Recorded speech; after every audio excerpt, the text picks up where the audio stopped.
Welcome to the Staff in Trenchcoat. I am Raymond Magdallan, here as always with my co host Pope Jupiter.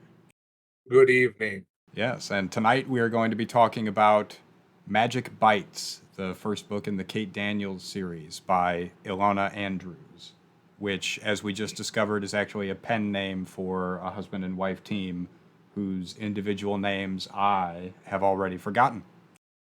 It's Ilona and Andrew Gordon.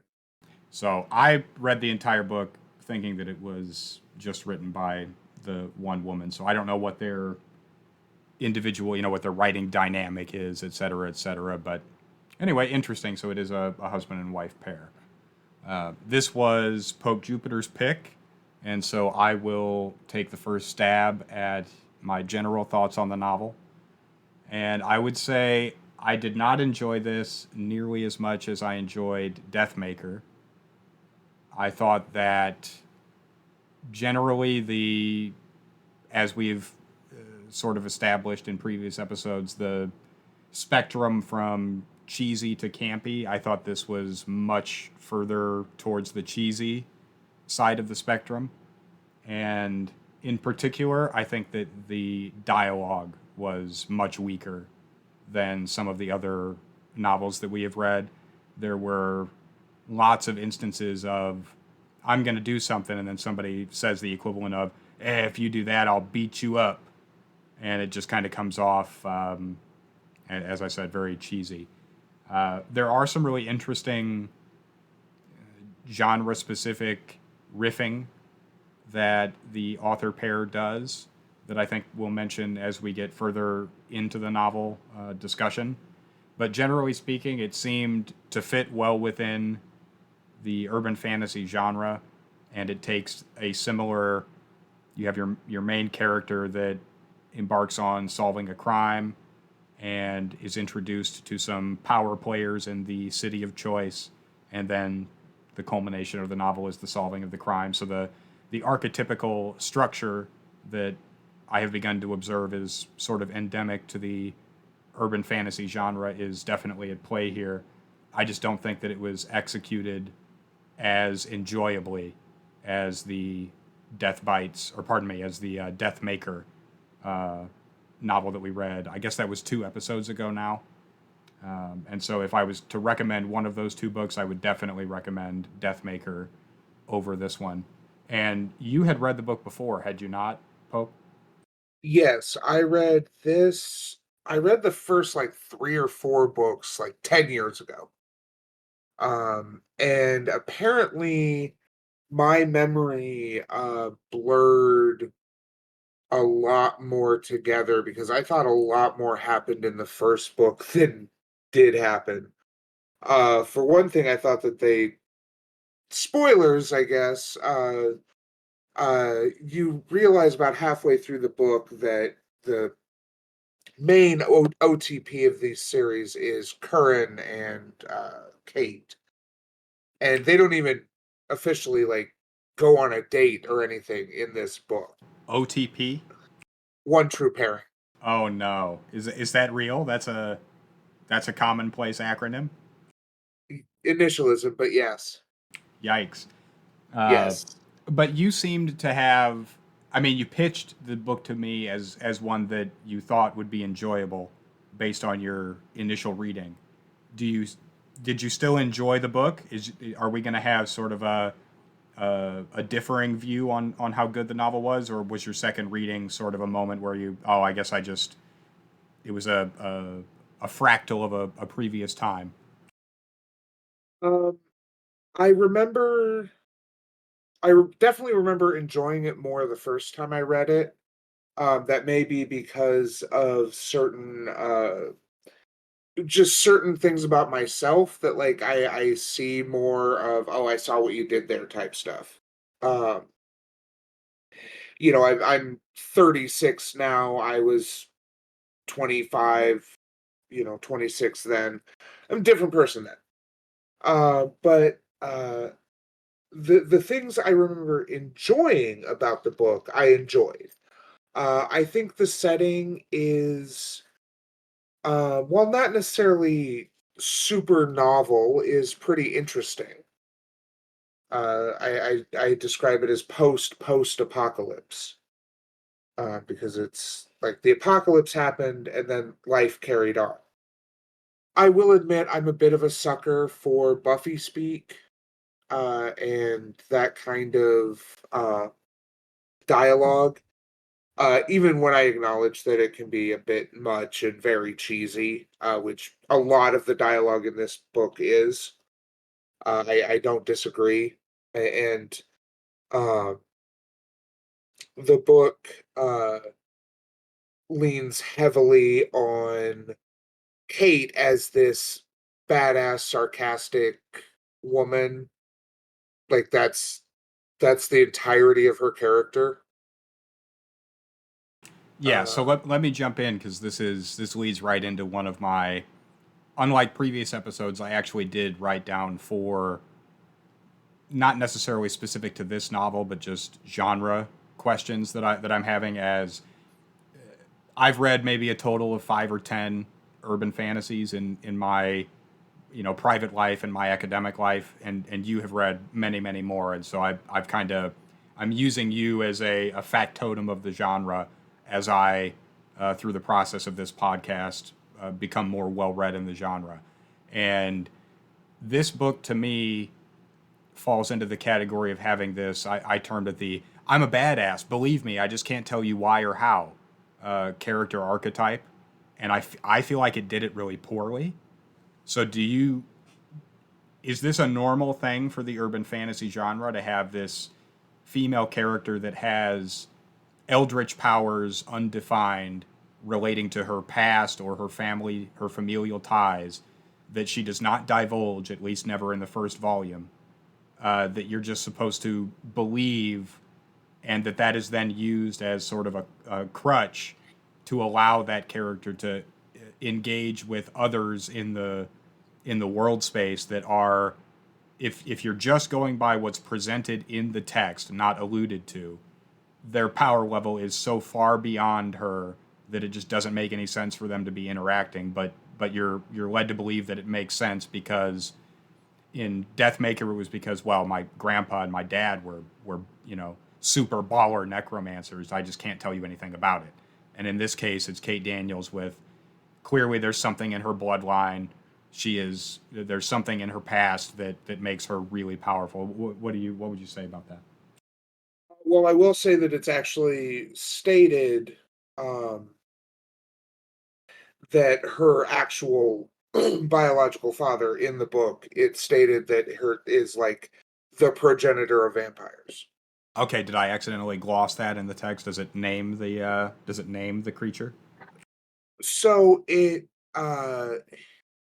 there's a line, I don't remember where, but I remember there's a line about how you basically she mentions Roland and that Roland is her biological father, and then also through context Roland is the progenitor of vampires, like is Okay, yeah. I mean, Maharaja's. I got that much.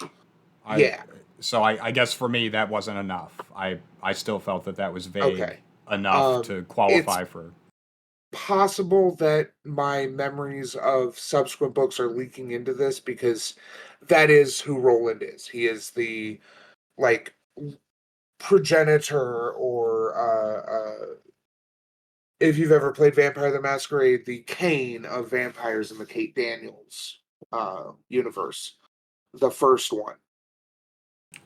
No, that's all fair, but I guess But when I agree that it's so as far as, yeah, I do think that it is a fairly common trope for especially the protagonist to have some sort of hidden well of power that uh, they're either afraid to tap into, can't like, or unable to tap into, or don't want to tap into, for other that for what they can't do, that makes them a legitimate, badass on the scale of the people they're interacting with. I agree this is not a good uh example of it. Well, because in private conversations, we've talked about this a lot, but I don't know if we've explicitly discussed it on the podcast. But when I'm reading high fantasy, one of the things that will immediately make me dislike a novel is this problem where there's a backstory to the high fantasy story that's being told to you right now that is infinitely more interesting than the story that's in the narrative. So it's like, in ages past, The Lord of the Rings is a great example of this, where there's all this backstory that gets alluded to at the beginning of The Lord of the Rings and in the supplementary material that to me seems really interesting. I'd love to read novels that are just about the War of the Ring and where Sauron is in his power and there's armies of elves and so on and so forth. But let me tell you a story about a couple hobbits and how they go on a little adventure to take the ring back to Mordor. I hate that. I can't stand it. And the equivalent of that in urban fantasy, correct me if I'm wrong, seems to be the balancing of this paradigm of the trying to make the character a badass by introducing a backstory. But in the case of Death Bites, I just want to read novels about Roland. Sorry, do you mean Death Maker or Magic Bites? Magic Bites. Sorry. Okay. I mean, we could have a whole nother discussion about the titling choices for urban fantasy. I'm beginning to notice a certain trend that makes it difficult to differentiate in my memory between the novels. But Magic Bites Yes. seems to me to fail at the balancing of the the power and the intrigue that she alludes to that justifies her power level is too interesting as compared to her character for me. Whereas in Deathmaker, I found that the way that she alluded to her previous family members being powerful necromancers, and that was the reason that she was as good as she was. I did not feel like in that case that it was more interesting than the story I was reading. No, it felt like something that informed the story you were reading rather than, like you said, a more interesting story. And I think that uh, the story of her progenitor, her father, whatever, is probably more interesting. And I also agree that um, I describe this as post apocalypse because uh, it's been I don't know if or when it ever actually states how long it's been since like Magic came back, but it's been like 50 or 70 years, I think, in universe, which is a fairly long time, relatively speaking. Uh, so, but that's never made clear. So it kind of has this air of, well, 2 weeks ago, we all had computers and we're going to work in skyscrapers, driving, gas powered cars.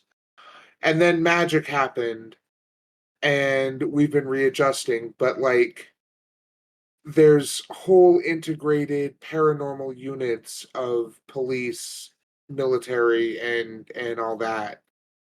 Um like things have degraded to the point where there is a fucking mercenary guild. It's clearly that there was some major structural change, but also like this is still apparently Atlanta, Georgia, in the United States of America? Question mark. Yeah, I mean, I'm right with you there in terms of this is another element I just don't think that this novel does well. Whether you want to call that the chronology of it or the well, we could talk more about the world building later, but even if you call it that, I don't think it was done with as much finesse as some other titles that we've read. Yeah, I think they were trying to go for like a they didn't want to set it in 2025 because then we'd be reading it now and be like, boy, wouldn't that have been cool? Yeah. But like they clearly had this idea of an adventurer's idea of a dream future society where like you have some high tech, and you've got air conditioning and some kind of public transit. You've also got a mercenaries guild and wizards, and the vampires run the casino, and there's a forest full of shit of lycanthropes, or small, um what's the fucking etymological bitch here? Lycanthropy means turning into a wolf. The more you know. So the like V virus, lycanthropy, whatever, that can turn humans into lions and cats and lynxes and jaguars and whatever else. Um, they're not lycanthropes. They're zoanthropes. Ah, zoanthrope. Okay. Yes. But anyway, weird nerdy tangent aside, um, it's this, and the idea, it plays into a very common trope in urban fantasy, which is that magic and technology cannot easily coexist, which I've always taken issue with, because it ignores the fact that technology is simply another form of magic. Uh, I think that's a more interesting way of looking at a society. Um, but everyone just wants to make an excuse for the phones not to work. Yes, there is a lot of the text that is spent just pondering whether or not a given everyday machine, or the telephone, the car, whatever, whether or not it's going to work right now. And I didn't dislike that, although it did start to grate on me as the story continued. And So it feels like it's not super consistent well, she because, kind of explains that, but not well, very well. yeah. So it's I think it's stated outright that when the magic is up, vampires are crawling around, and werewolves and whatever are shape shifting all over, and mages can toss fireballs. But then when the magic comes down, anyone with a stick can beat a mage or a vampire or whatever. They're no more than normal people. But there's multiple times when the magic is down that, like, she uses magic, or magic is used in other ways, and it's like, so what are the rules? Is there no magic, or is the magic just so low that you need to, like, store it up? And if it's you need to store it up, then I maybe I I filed that particular part of it underneath the "I'm a badass, believe me, I just can't tell you why or how" archetype. well, it's just one of those things where it reeks of someone not considering how their world came to be. Because if we lived in a world where we depended on technology, and then all of a sudden something changes, and technology, that something changes, and there's a cycle throughout the day, because it's implied that this can happen multiple times a day, if not stated outright, uh, where technology will fail and will not be usable, but we will have this alternate power source of magic. Now, once we learn about this magic, we can harness it to work during the low magic time when technology works.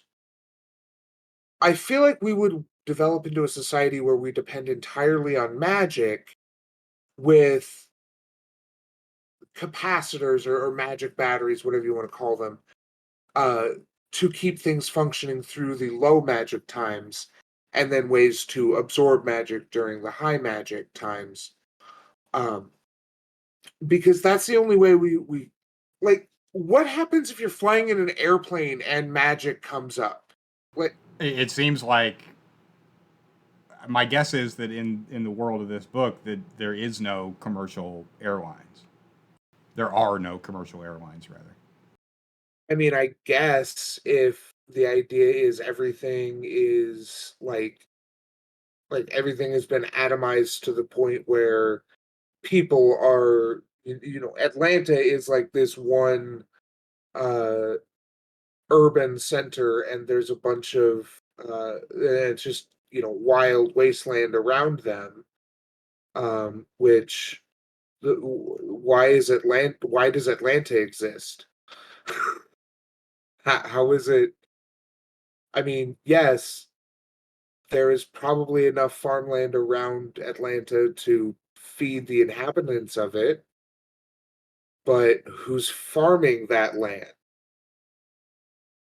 There's all these things that aren't, and it's possible these things are explored in subsequent books, but only looking at this novel, that's all I can, look at.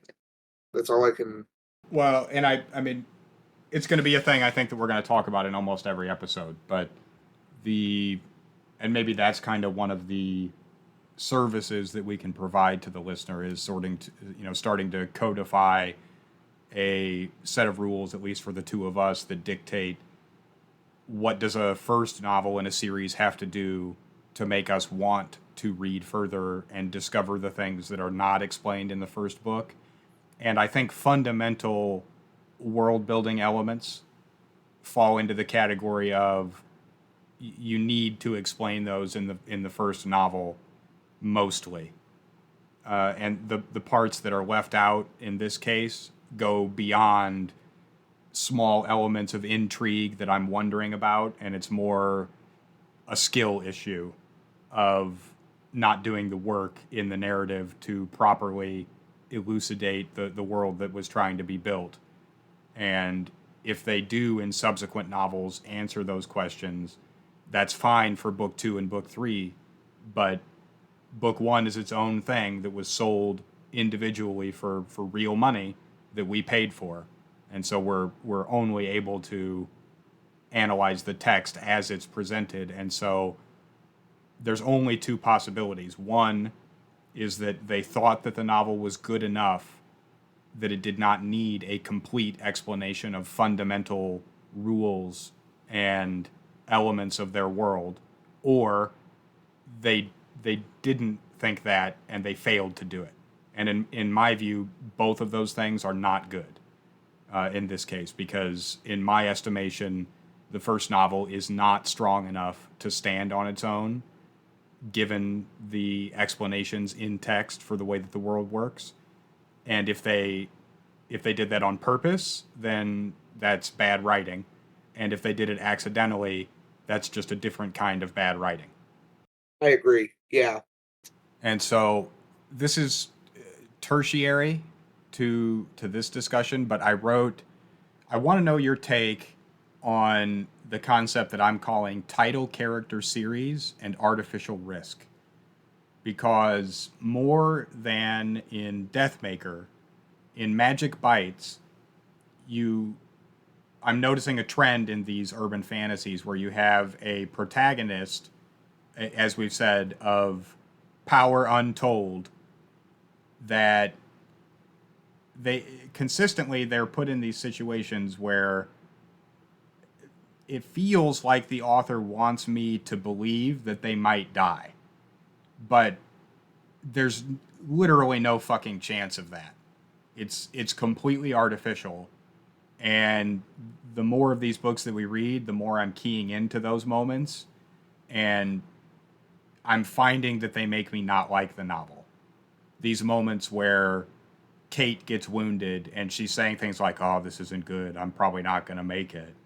And I'm just sitting there as the reader going, "Okay, the fucking series is called the Kate Daniels. I know there's more books. She's not going to die from these wounds. That's not an available move."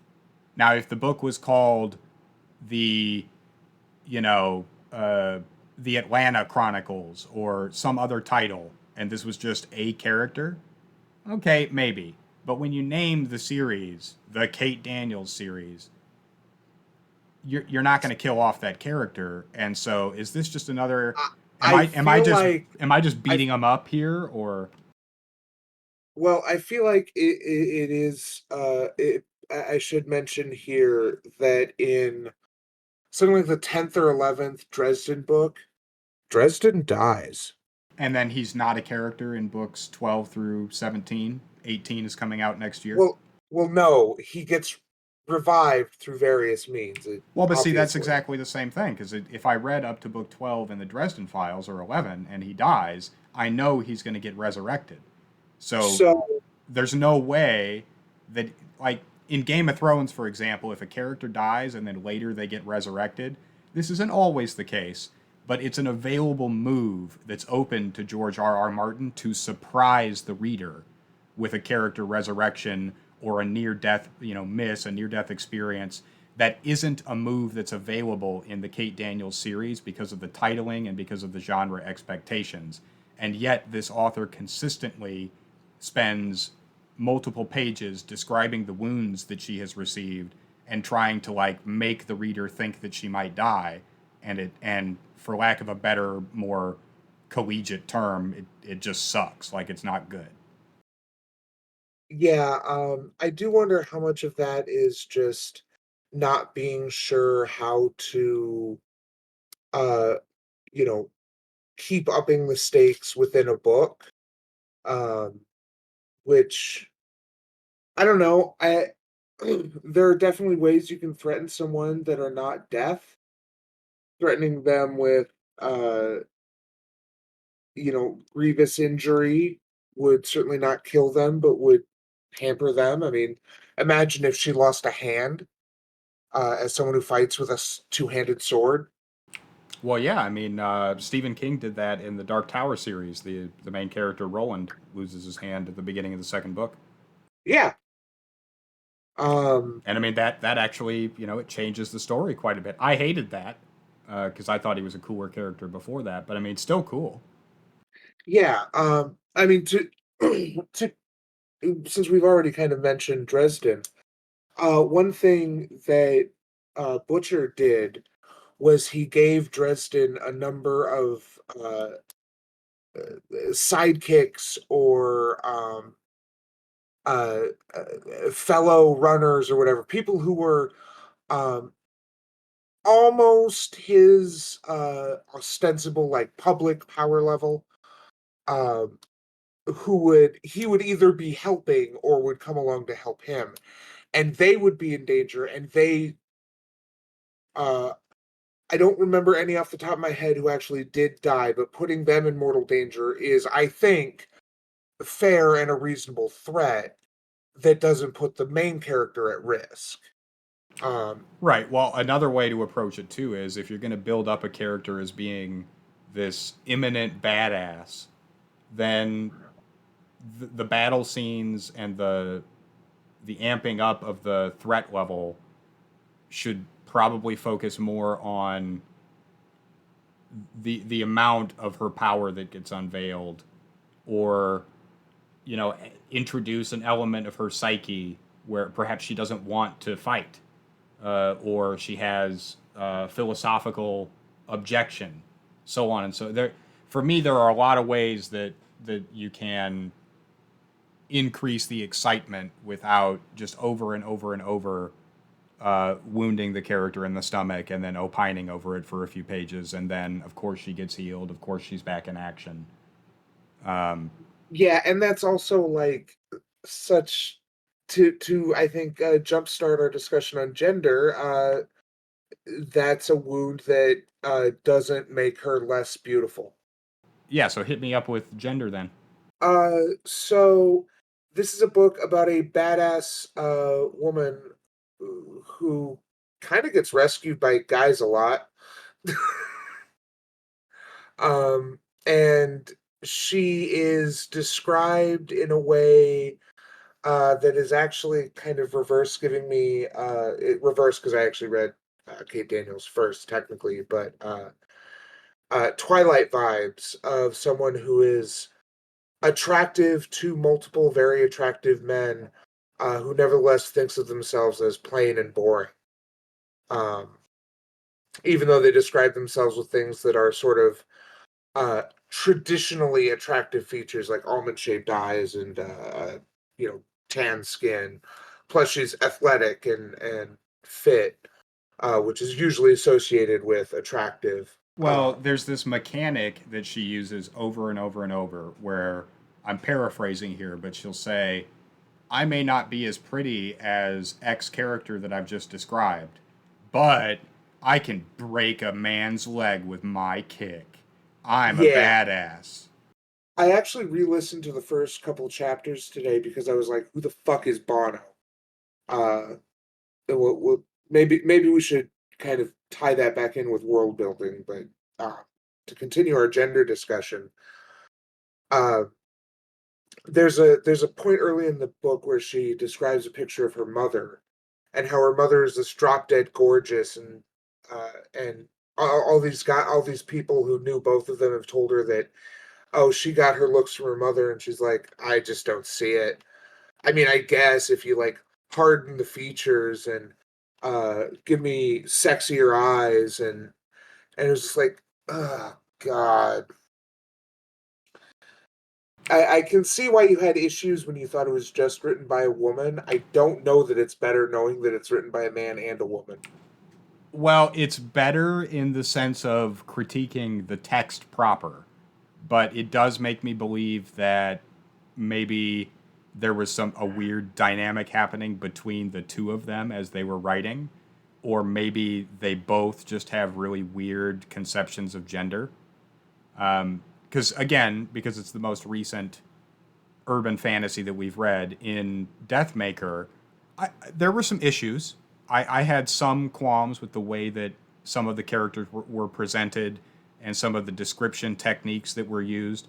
But by and large, I thought that I'm blanking on the author's name, but I thought that she did a really good job.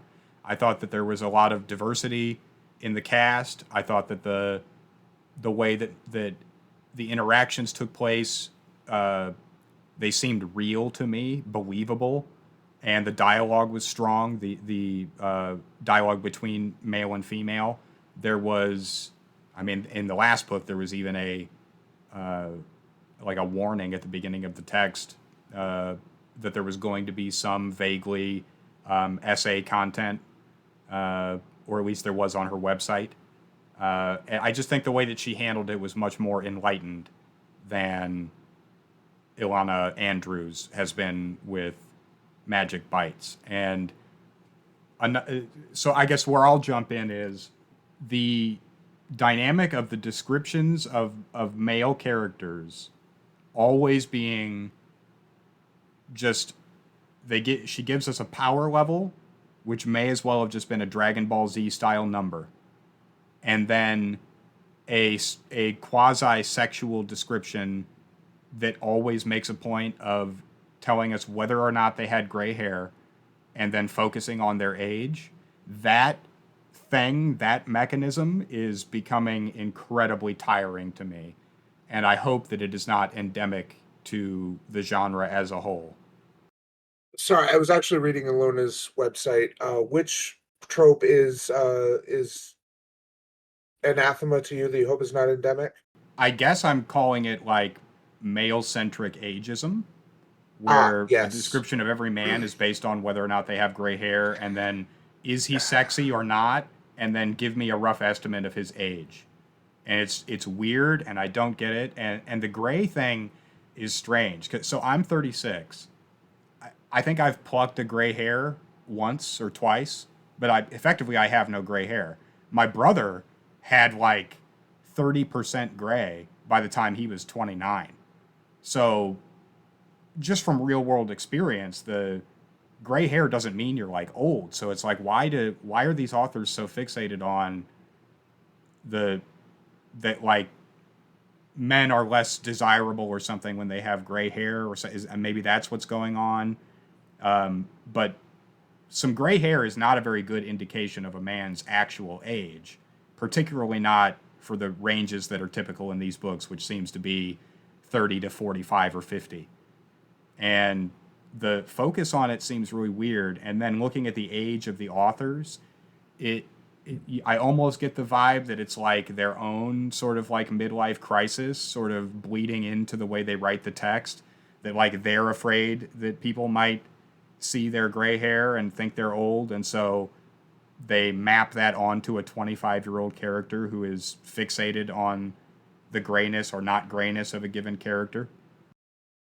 So I will say that in my experience, it largely depends on the author and the POV character. Uh, Female authors, but especially female POVs, will focus more on how sexy the men are. Male POVs, and especially male authors, will focus on how sexy the women are. Now, is that in? Are you confining that to urban fantasy, or are you making a more general? Mostly urban fantasy. Okay. That uh, again, speaking of Jim Butcher, one common critique of Dresden is how he talks about women, not in a uh, uh, like derogatory sexist way, but he speaks very purple prose about women. About Oh, just definitely. But I mean, if we took the way that this book describes the male characters that are encountered and you like reversed it, the equivalent would just be literally the author just saying, and then a woman walked through the door. 7 on the tits, I say a 5 on the ass, probably 35. And nobody would like that. And so I don't want to come off as, like the male issues guy, because I'm certainly not. But I have to admit that reading these urban fantasies with these that fit into this kind of archetype of the female lead, that's the I'm a badass, believe me archetype I've discussed. The the descriptions of males seem to me to be overly sexualized, verging on the sexist. yeah, I did notice he would the description of Crest. So again, since I listened to the first couple of chapters today, it's fresh in my mind. But the description of Crest was uh, he was good looking, and then he smiled and became handsome, and it's like, ugh. Yeah, why don't you smile more, baby? Yeah, exactly.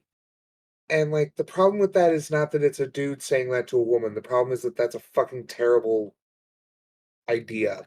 Yeah, so I mean, it sounds like we agree. I did not like the descriptions of characters, and the other thing is that the way they're described, it's very fleeting. I don't. There's a lot of space dedicated to it throughout the text. But if you asked me to describe any of the male characters, I couldn't tell you what color their hair is, or what what their eyes looked like, or their build, or it's not memorable because it's so cursory and just kind of like basely objectifying. The only person I could reasonably probably give a physical description of other than Kate would probably be Curran, and that's simply because he looks like a fucking lion. He's blonde hair, he's big, he's burly, he that's how he looks. Yeah, he's the ultimate ridiculous, dare I say, uh, toxic masculine sex icon character. He's physically attractive in his human form. He has immense social and real power, but then also his alter form is a fucking lion. Uh, yeah, I don't know. Just save me. Get me out of here. He's the the noble king. He's the beast lord. Everyone likes a tameable beast, right? Well, yeah, and she takes plenty of time. Well, I got to quit saying she now that I know that it's a husband wife team. So they they make sure that we know that uh, baller Kate Daniels would not be seen dead fucking a rat, because those are ugly dudes. Uh, Kate Daniels only fucks tens, I mean, and she's only like a six herself, but she only fucks tens. Yeah, well, yeah, yeah. I mean hypergamy that's the. run amok. I mean, isn't that the again, like that's sort of the criticism that I would make of a lot of male centric, objectifying novelists coming from the other direction, is that they write these characters that are flawed and are not, as described in the text, incredibly attractive, and yet the thing that we would criticize is that they have this really stultified sexist view of what female beauty should be, and they're, for lack of a better phrase, they're male characters that if you take their personality and their flaws and everything into account, they're sixes, and yet they masquerade throughout the text just only fucking these perfect princess tens. And this seems to me to just be um, this is just like the female version of that. And I'm finding as we read more of these urban fantasies that I don't like it in either flavor. I don't like it when it's a male character doing it, and I don't like it when it's a female character doing it, because it's gross at a fundamental level. Right. So to be clear, your objection is that uh it's not that uh uggos are fucking hot people, it's that it's treated as I feel like I understood your argument, and then in trying to articulate it, I lost it. Well, I guess I did not. I took the main character. I would not classify her as being unattractive. I think that it seemed to me that the author was trying to write a character that was traditionally beautiful, but also muscular and a badass and had a really cool, edgy personality. And but also I think they wanted this trait to be endearing. For me, it was not, but that she didn't think of herself as being a 10, as being this super beautiful woman, but she was. Oh yeah, I 100% agree there that they were trying to go. I mean, it's obviously Kate Daniels did it first, but it's the Bella Swan. It's the uh I mean, I don't know if I'm just now realizing this or if I just forgot but Bella Swan is the ultimate ugly duckling. She thinks she's this plain person, but she somehow gets literally every hot guy like chasing after her hardcore. Uh and Kate Daniels is the same way. She thinks she's this plain Jane person, but she has every hot guy like, "Hey baby, you you want some fuck? Come on. You want some of this?" Hey, baby, you want some fuck? I Uh, mean, but I did you think it read comes off in the the text as disingenuous. I even in the context of the novel, the parts where Yeah, she describes herself do not mix with her actions. I Uh, agree.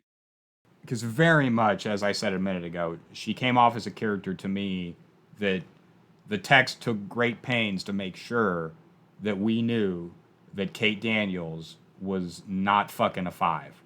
She was only fucking men that she trusted, but also they had to have immense power, influence, and unrealistic, ungodly sex appeal. So, did you read the short story that was included with the ebook? Hell no. So, I actually did read it. It wasn't included with the audiobook, but I found a version online.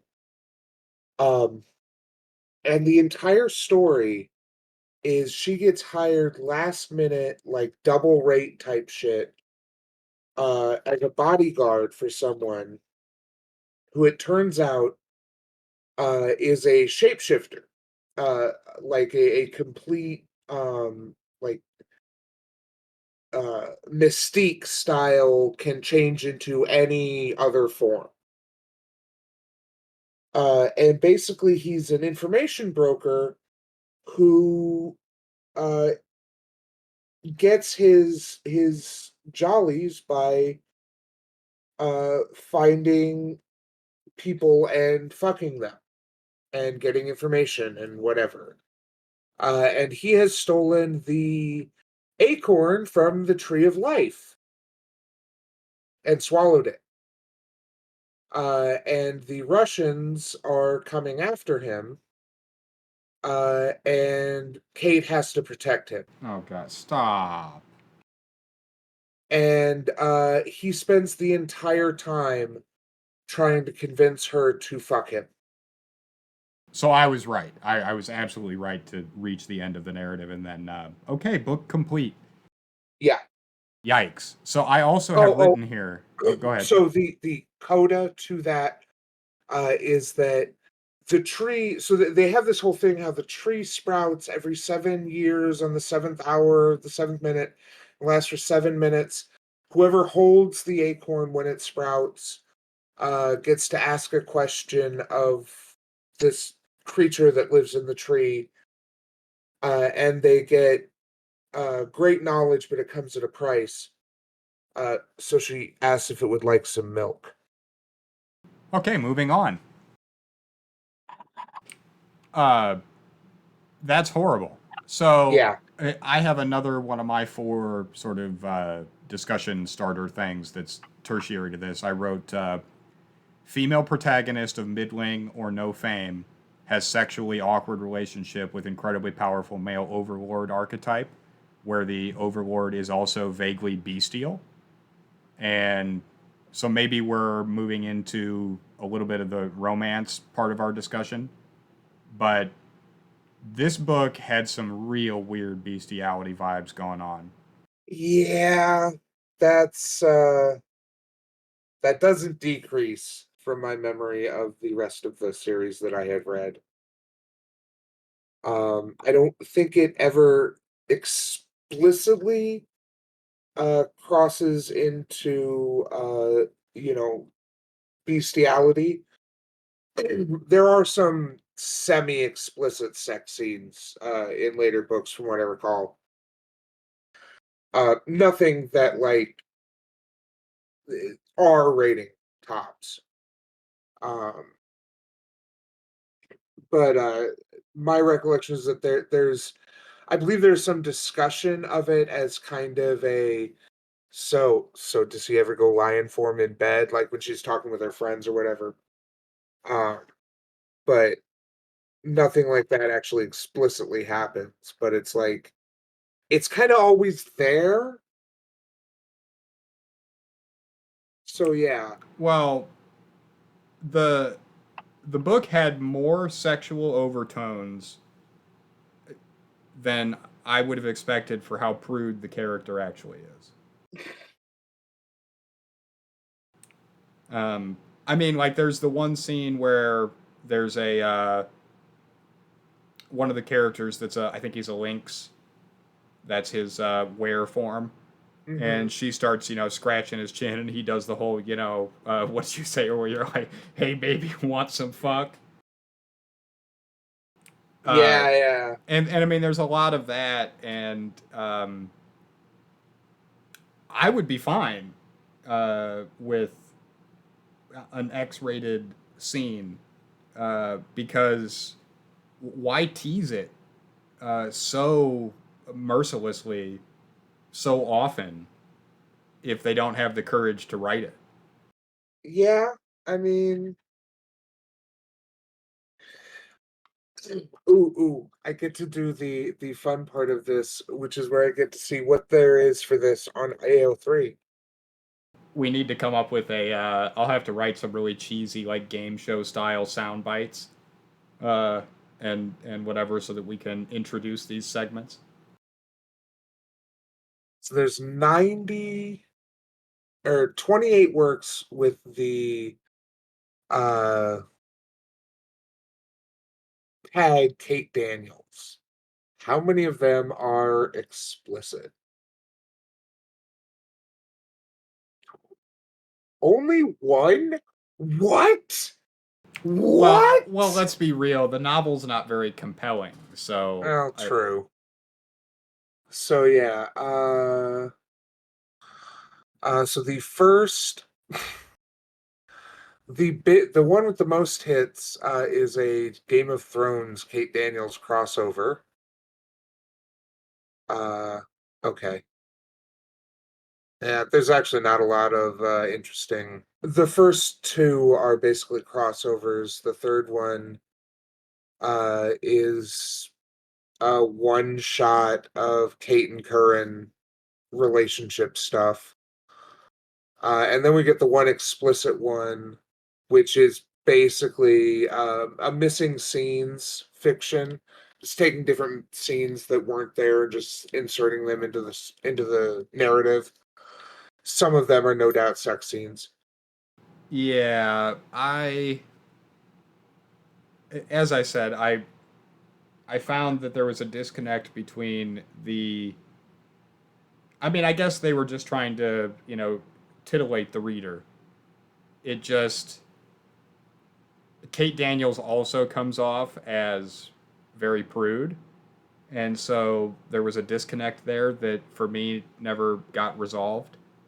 And again, perhaps in future works in the series, there is more development of the romance elements, but you really could sort of like boil down the romance part of this novel to Kate Daniels vaguely implies that she'll fuck a cat, and then we move on to the next scene. And that happens 3 or 4 times, 5 times, whatever it is in the course of the novel, uh, and that's it. I mean, and then you have the antagonist, the what was it called, the Upir, Yeah. and there's some, there is some pretty graphic sexual assault stuff going on there, Oh, and and let's not forget that his entire interest in Kate Daniels is because he wants to fuck her and make a baby with her. again, maybe there are some readers that are more naive that the book is targeted at. Maybe it's targeted at a younger audience that I'm thinking.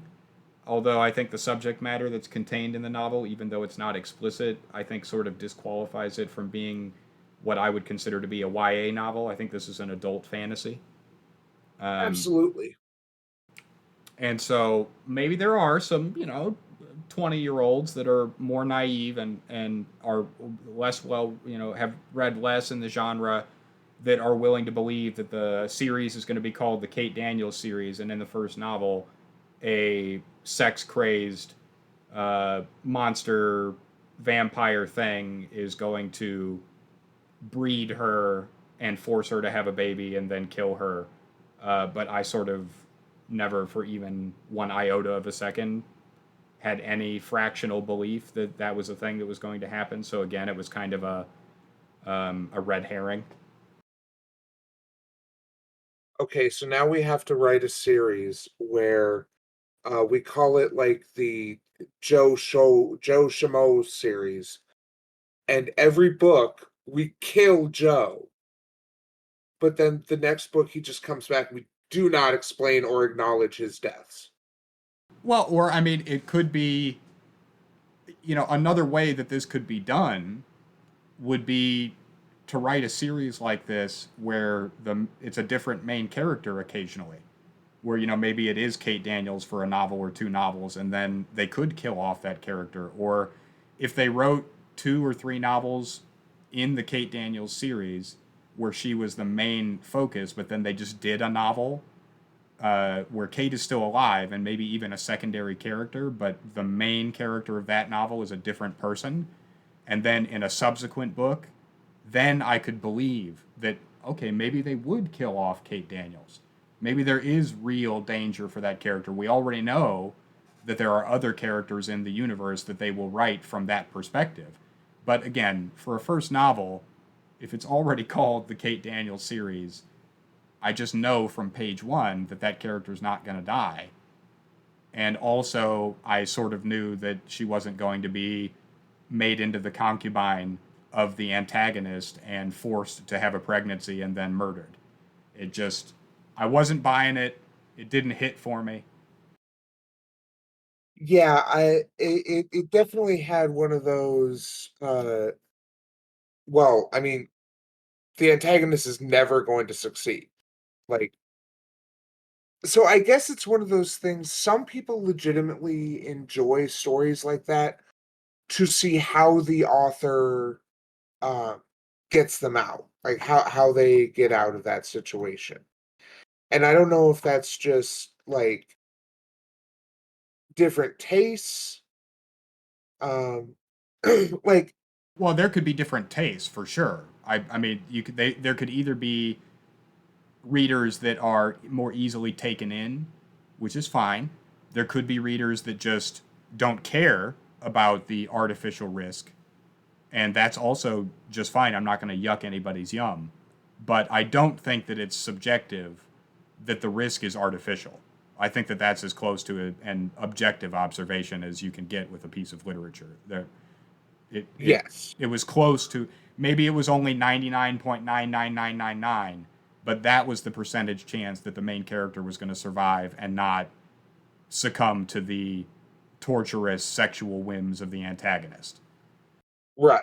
So no, it's absolutely it's definitely artificial to have these is this the end for our dynamic duo moments? But that Yeah, yes, exactly that. but I mean that's what inspired a lot of this came out of the radio serials and stuff that also inspired comic books where yeah, you end every episode on a cliffhanger where it looks like the heroes are 10 seconds away from dying, and then the next episode begins with them breaking out no sweat. Like and part of that was that people were people were dumber. They legitimately thought that they were going to kill Batman and Superman on the radio serials. But as media has evolved, uh, we still enjoy some of those stories, even if we understand, yeah, they're not going to kill the character. We know that, but it's fun to imagine, the risk and seeing how they get him out of there. And again, I'm not saying you're wrong for the criticism. I do think that it can be done poorly. Well, I As guess a that's the argument I'm making is that it was done poorly. yes, Because again, with Deathmaker, it was equal parts. Like we knew the main character was not going to die, but the risks, even though artificial, were satisfying in that novel in a way that they were not in Magic Bites. well, again, I think it goes back to there were other characters at risk who we cared about because we had been shown to care about them by our perspective through I forget her name now, but the protagonist of Deathmaker. And in this, we don't really have anyone we care about aside from Kate, if we even care about her. So the That's only a person solid criticism. There really isn't a sympathetic character to speak of in the entire story.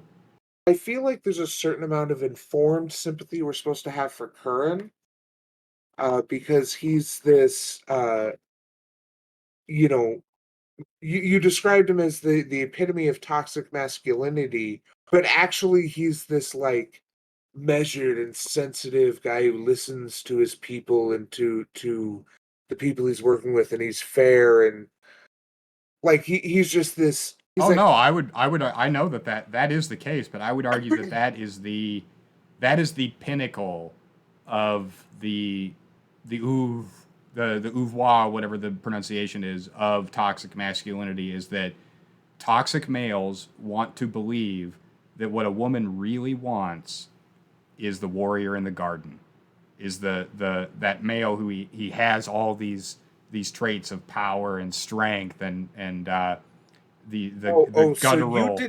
You didn't get my meme of tameable beasts earlier, did you? I don't remember you saying tameable beast, but yeah, I mean that's the Yeah, no, exactly what you're saying is the thing that I'm criticizing is that I suspicion that in future novels, absolutely Curran is going to become this character that has these depths of emotion and so on and so forth that it's going to be explained away that the character that Daniels was basically attracted to those negative things. And it's not that she learns that he is a well-rounded person and falls in love. It is that she was attracted to the sexy toxic male, and then they use those additional character traits later on to justify the toxic masculinity of the first novel. That's what I anticipate happening here, and it does me an ick. Yeah, no, you were right on the money. Um, but just to be 100% clear, you're aware of the Jordan Peterson tameable beast thing, right? I mean, I could see him saying that. I don't know if I've actually seen a clip of him. Oh, what women actually want is a tameable beast. Yeah, there was a whole thing he did, but yeah, that's why I chose that specific phrase to describe it, is because that's exactly what the whole Curran Kate relationship is her taming his beast. Oh, what women want is a tameable beast because we're all lobsters. Oh, is that apple cider? Oh, I'll never sleep again. Yeah, I can't really do a good Jordan Peterson voice, and I fear if I try and do it anymore, I'm just going to be doing Mickey Mouse. Well, that's because you're trying to do the wrong one. You need to do Kermit the Frog. I was never good at a Kermit the Frog voice, and I'm certainly not going to try it cold now on a podcast. Well, you just have to lead into it by saying, "Hi ho there, Kermit the Frog." Yeah, but that was F minus. See, that's because I went for it. Yeah, well, yeah. I mean, at least you had the courage.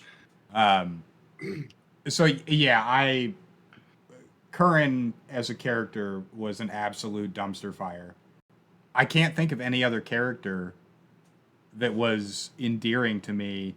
I guess honestly, the only character that I think I gave a shit about was fucking Crest. The Werecat was pretty cool.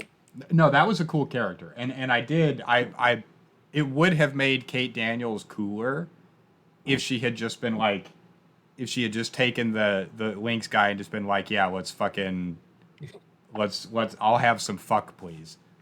Yeah, but that would involve a much cooler Kate Daniels who doesn't exist. No. Although she does drink Boone's Farm, fellow kids. I don't know if that was so much a fellow kids thing as a this is how low she's sunk. Oh, it's sort of like from your perspective, it's only the poors and the downtrodden would be so low as to drink Boone's Farm, and what was the other one that came up once or twice? Mike's Hard Lemonade. Yeah, I mean Boone's Farm is pretty universally a oh, so things are going that bad, huh? When you put the bottle of Boone's Farm on the counter. Hey, whatever, man. When I've had the most money I've had, I'll still drink a Boone's Farm. That the blue one. It's cheap liquor. I mean, I've actually you never can get had like a Boone's Farm. bottle of Popov for pretty cheap, and nobody will shit on you for that. I think it's mostly that it tastes more like juice, and the colors are a little bit. But I mean, you know what? I'm not a good example because my family owned a bar for 20 years, and I had access to all the fancy shit. And my favorite is still just like uh, what's that cheap ass wine? Uh, I'm blanking. I'll come up with it and Hmm. then I'll edit out my Is long it a real silence. wine or is it like Yellowtail Arbor or Mist. Arbor Mist? Love me some Arbor Mist. See, I was never a wine guy. I was always a vodka guy. But I think what it is that like if you're buying a handle of vodka, you might be buying that to drink, you know, one shot at a time in a dark room with the news on or whatever. Or you might be buying that to make jello shots for your friend's birthday party. Well, yeah, and I mean, do you really But know if you're anybody buying who do you know anybody who's going to buy like Grey Goose? and use that for vodka lemonade. I mean, come on, just buy the pop off. I will say that there is a difference between cheap and expensive vodka. And when I was buying vodka for mixed drinks, I bought good vodka. All right, fair enough. So yeah. No, if you're buying Boone's Farm, you're buying a bad drunk in a bottle. All right, Pope Jupiter, hater of the poor, confirmed. Absolutely. Fuck them pores. I mean, let's be real. I couldn't even really afford to go buy Boone's Farm right now. So for me, it would be I don't know. Is there anything cheaper than Boone's Farm? Well, so at that point you're looking at buying like spending Mad like two or Dog? three well, beer. $2 or $3 for like a tall boy or a 40 ounce of beer. Like that's when you're scrounging the couch cushions and you're digging through the car. You're like, all right, I got $3. Trying to buy that sixer of Beast Ice. Sorry, you can only get the 24 ounce can. Oh, that's All right. right. Remember, I worked in a liquor store for about a year.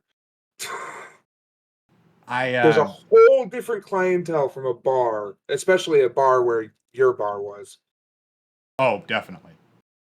Uh, I admit the first time the Boone's Farm came up in the text, I chuckled. I was like, okay, that's fun. But then it sort of like reappeared, and I was like, okay, is it?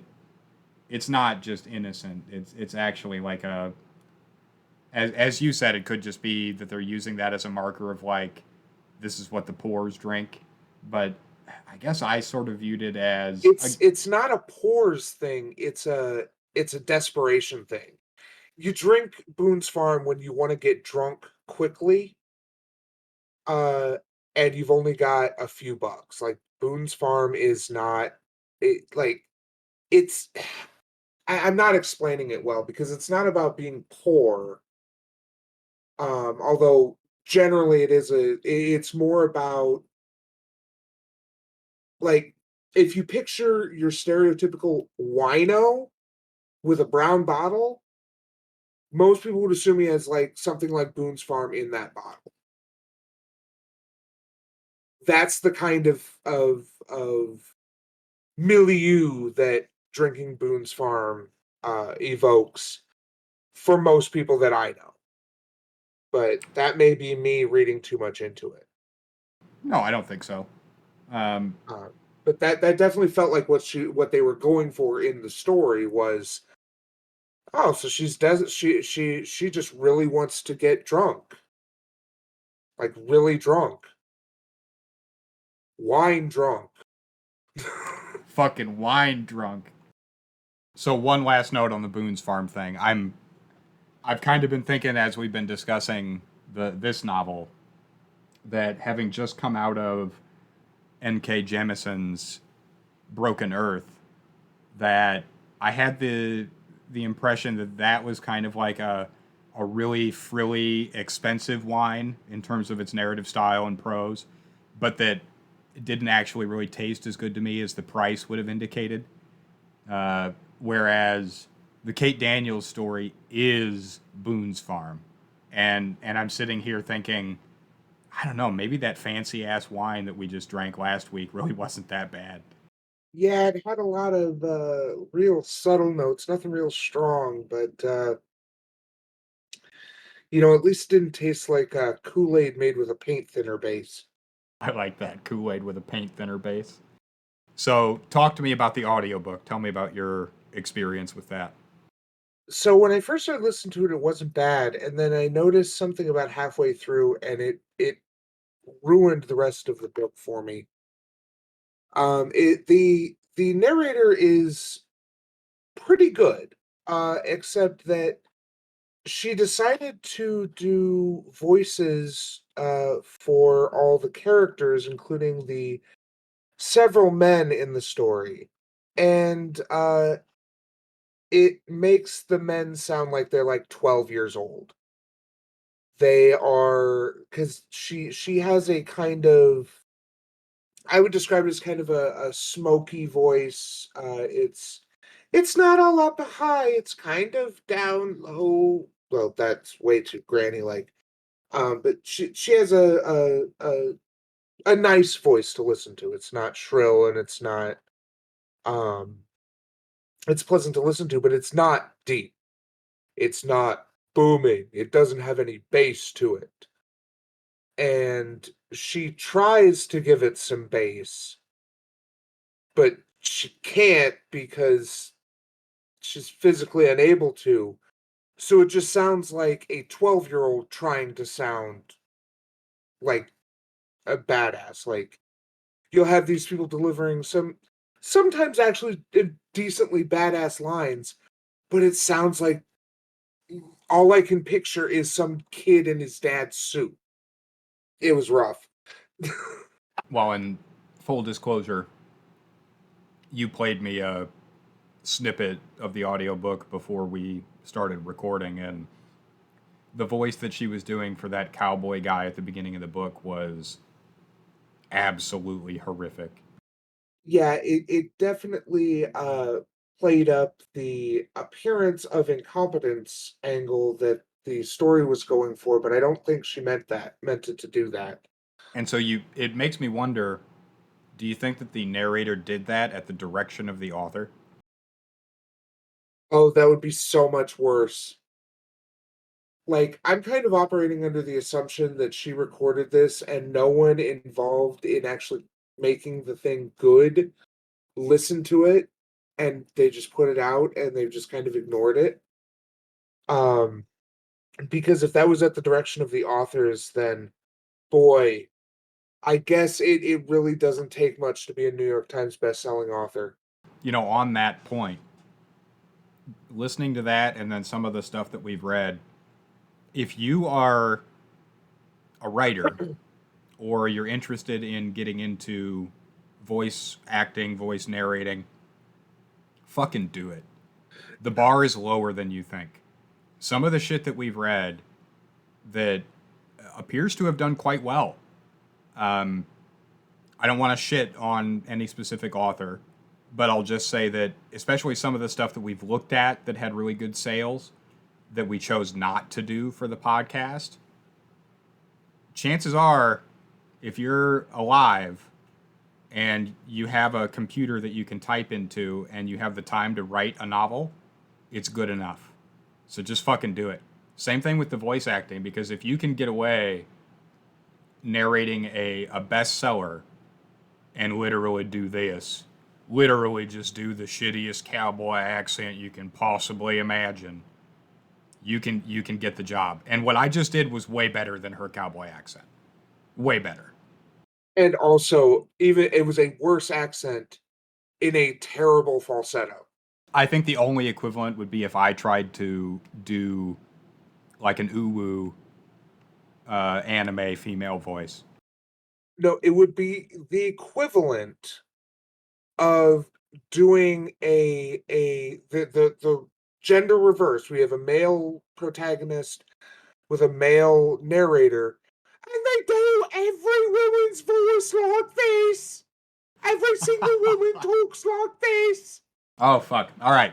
So the printed version of the book that I read was, I can pull out these are rough numbers, but it was like 346 pages, but the novel ends at like 270, and then the rest of it is just sections of the next book, that short story abomination that you described, but then also more of this like additional information, sort of appendix style material that I have now seen in all of the urban fantasies that we've read. So, I mean, I guess both or three. I don't remember how many we've done.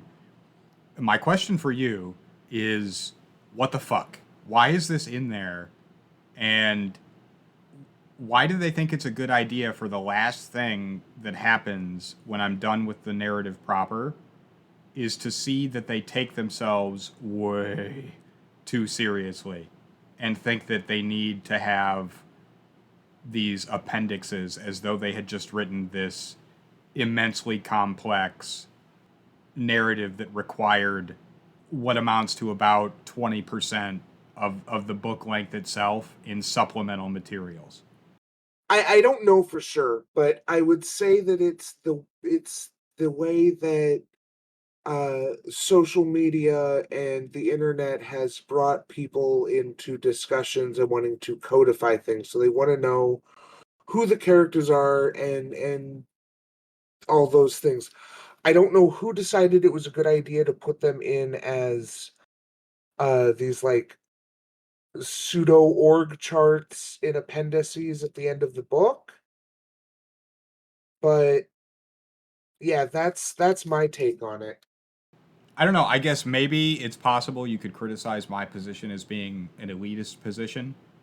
I just, given the content of the narrative, it just doesn't come off to me as something that is meant to be taken very seriously. And yet, these appendixes to me indicate that they think they've written something that I'm going to be thinking about long enough to care for non narrative, additional supplemental information about the factions in your urban fantasy. It just seemed fucking wild to me.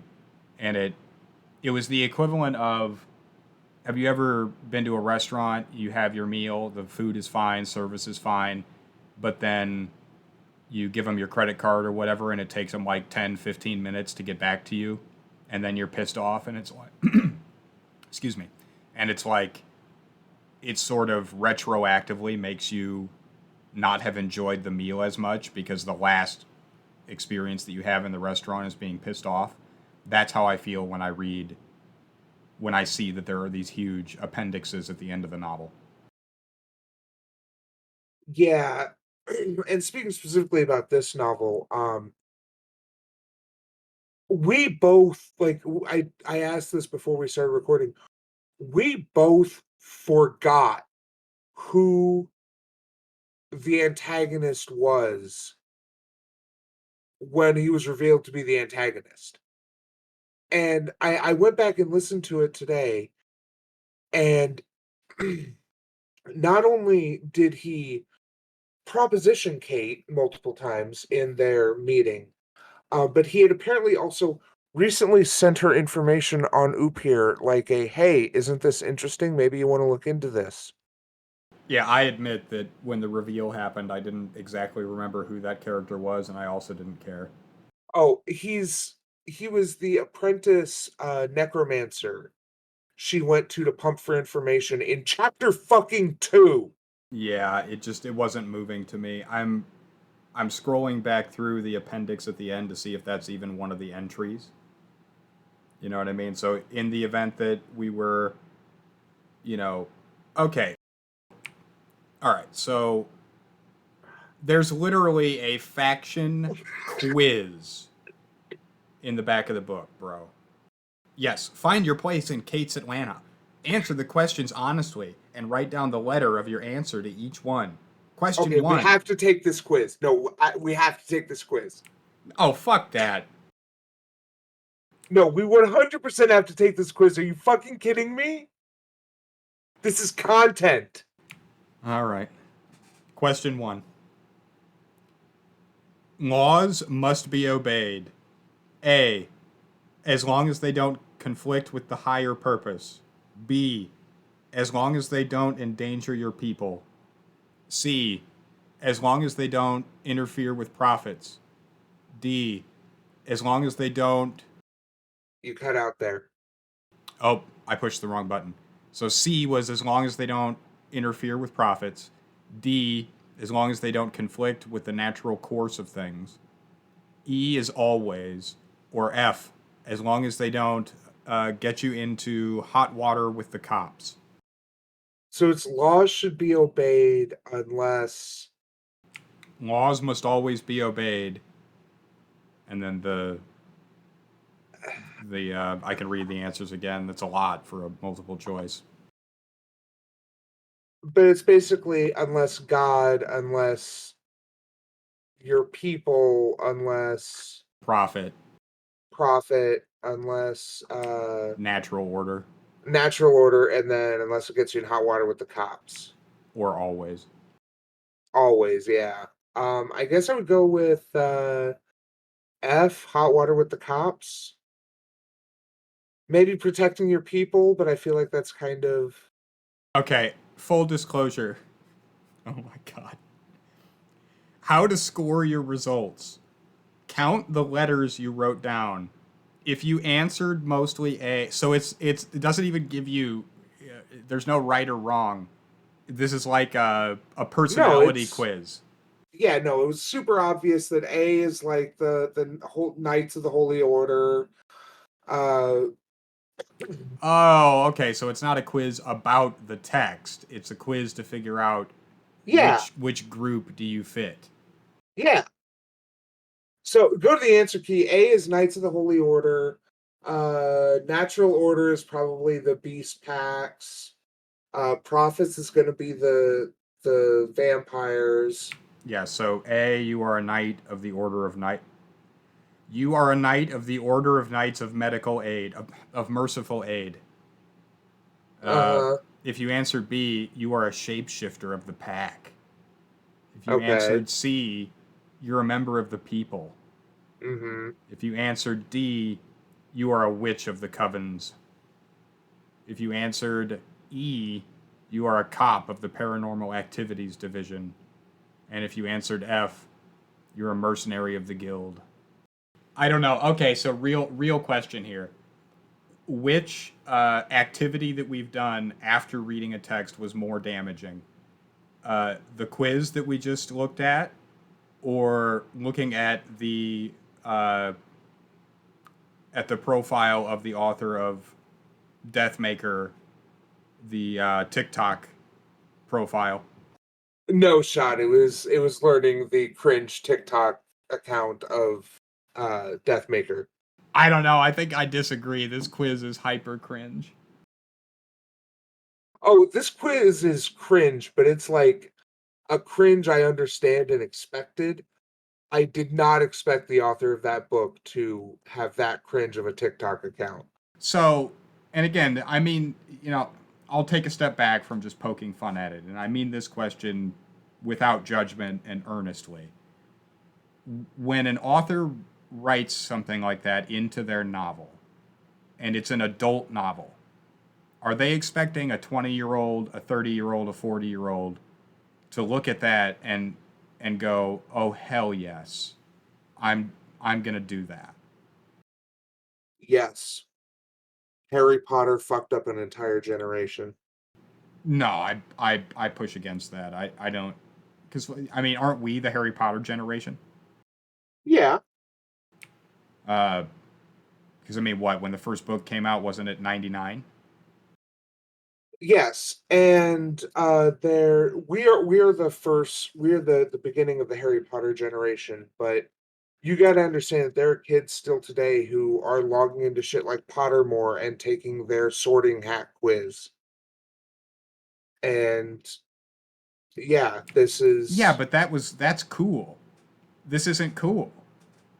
this is exactly Eh, the same thing. It's just for a much less well, personally I think Kate Daniels is more interesting than Harry Potter. But I think the Harry Potter story is better than Kate Daniels.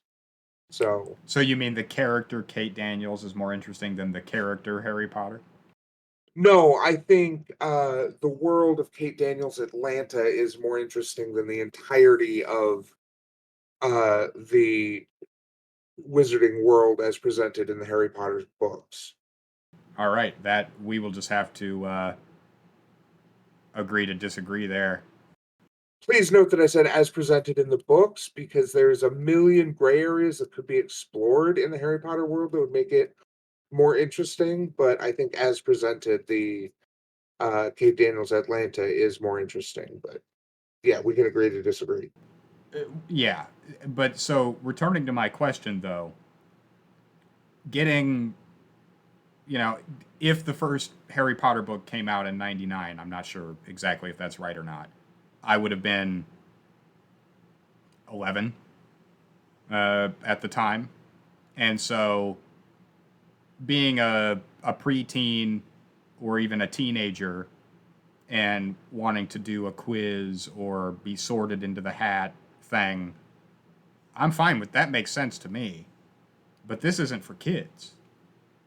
So again, I'm just kind of it just seems at odds with. It it does surprise me a little bit, but it is definitely something that is more acceptable for adults to do in certainly in 2023. I don't know when that ebook was assembled. It was at least like 2010 or so because it was uh I think that's when that short story was written. Okay. But yeah, I do think that it is more acceptable um to do stuff like that and expect adults to engage with it. I mean, I have a cynical view of it, I guess, and I feel like that everything at the end of this is that they had a meeting and somebody told them that they would get more sales if it looked like the book was 350 pages than if it was 270. And so they scrambled to try and make it look like the book was longer than it actually was. So that is a different question, and I actually 100% agree that the quiz is probably there to pad the length. And I can respect the grift. I can respect the grind. Uh, if the novel had not sort of like petered out into a really weird wet fart at the end, as it did. I mean, the final battle literally is solved with one paragraph that's one line long that just says, "And then I stabbed him in the heart." Yeah, it kind of felt like they were trying to go for the cut the Gordian knot approach, and it just ended up being anticlimax. And so here in the character section, Kate Daniels, appearance, age 24, gender female, height 5'7", build lean, muscular, hair dark brown long, eyes dark brown, almond shaped, slightly elongated. So I don't know. This makes me yikes as well. Oh, skin tan, distinguishing markers, a tattoo on her left shoulder of a raven holding a bloody sword, with the words, what is it, Dar Verona, Raven's Gift. Affiliation, Guild.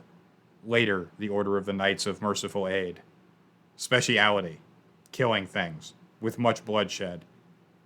Talking trash, infuriating authority, driving the Beast Lord crazy. Fun facts. Kate is short for So can we Ekaterina. talk about that a little bit? Well, The idea that let me finish. Ekaterina, okay. but Kate never thinks of herself as that. Daniels is not her real surname. It was randomly chosen by her adoptive father, Varen, Voren, Varen. Now go ahead. I just wanted to finish that paragraph. Yeah, no, you're good. So Okay, no, I gotta jump back in, bro. Curran, appearance, age 31. Weird. Gender, male. Height, 5'11". Build, muscular, defined. Gives off a sense of coiled strength, about to explode. so I was jogged by something you read in the Kate description, and now it's gone. You read the first part of that again? Age 24, female, 5'7", lean, muscular, dark brown, long hair. Eyes, dark brown, almond shaped, slightly elongated. Distinguishing marks, a tattoo on her left shoulder of a raven holding a bloody Okay, sword. so we are informed from like page 2 that uh Kate is this badass chick who can beat up anyone, and she's got a problem with authority, and she doesn't take any respect. She doesn't respect authority. She doesn't listen to anyone. The entire fucking book is literally her submitting to authority and hierarchy and following orders. Also, I hate to be just like the, creative writing 101 guy, but holy shit, show don't tell. Holy shit. maybe the worst novel I've ever read in the department of telling me instead of showing me. Just of our potentially as many as two listeners, uh, if you're writing a book, if you want the reader to think that your character is a badass, the absolute worst thing you can possibly do is have the character break the fourth wall and tell the reader directly that they're a badass. I can't think of anything you could do to make it less likely. And I think ultimately that's the reality of the book is that I just thought it sucked, and I the character was dumb and also stupid, and it seemed like it was people, in this case a duo of authors who just don't have a very good grasp on how to write a complex character, and also were clearly writing to an adult audience. And so there are some elements that disqualify it from being a young adult fiction or a children's fiction. But the contents appear to be written in a way that they are expecting their reader to be about 12.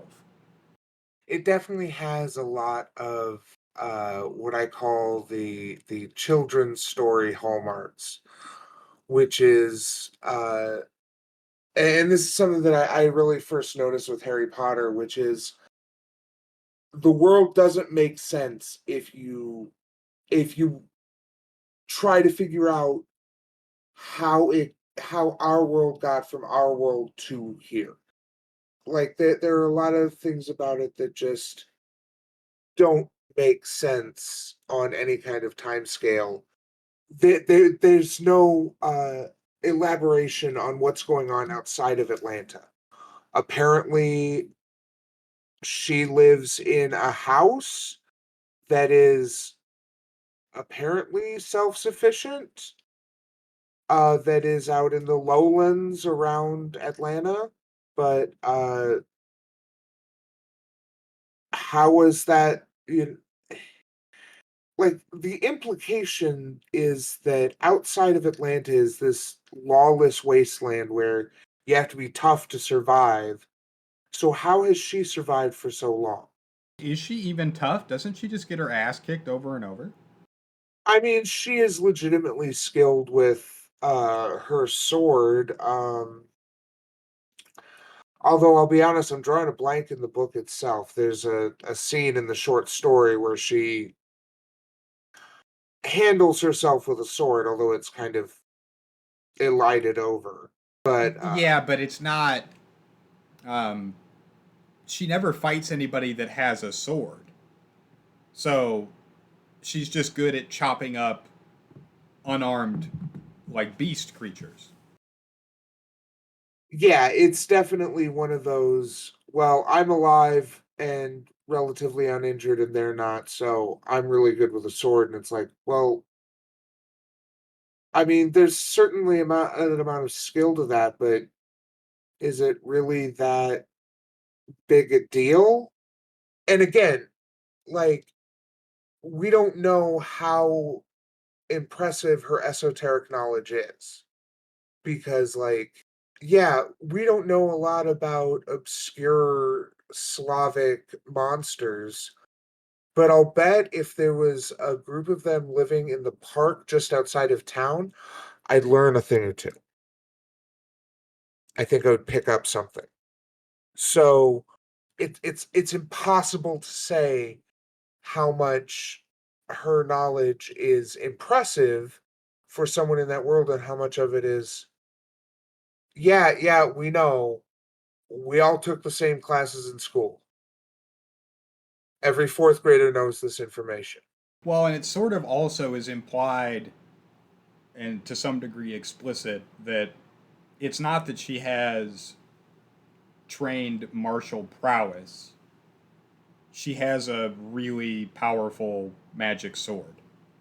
Yeah, I mean, it is implied that it is heavily implied multiple times that she has a good deal of martial training, but she also just has a really cool magic sword. Oh, well, right, because she tells us, Yeah, I'm really good with my sword. I can break people's legs with my kick. I'm a badass, believe me. people But don't have my training. You yeah, know, and it's like, a guy okay, twice my size would be able to break me in half, but with my training, he would never touch me. I mean, it's possible for someone at 24 to have had a good amount of training, but and it's certainly implied that she's lived kind of a different type of life. But again, we don't know what a normal type of life is in this world because, like, there are zoanthropes out in the forest, and vampires run the casino, and sometimes the phone doesn't work.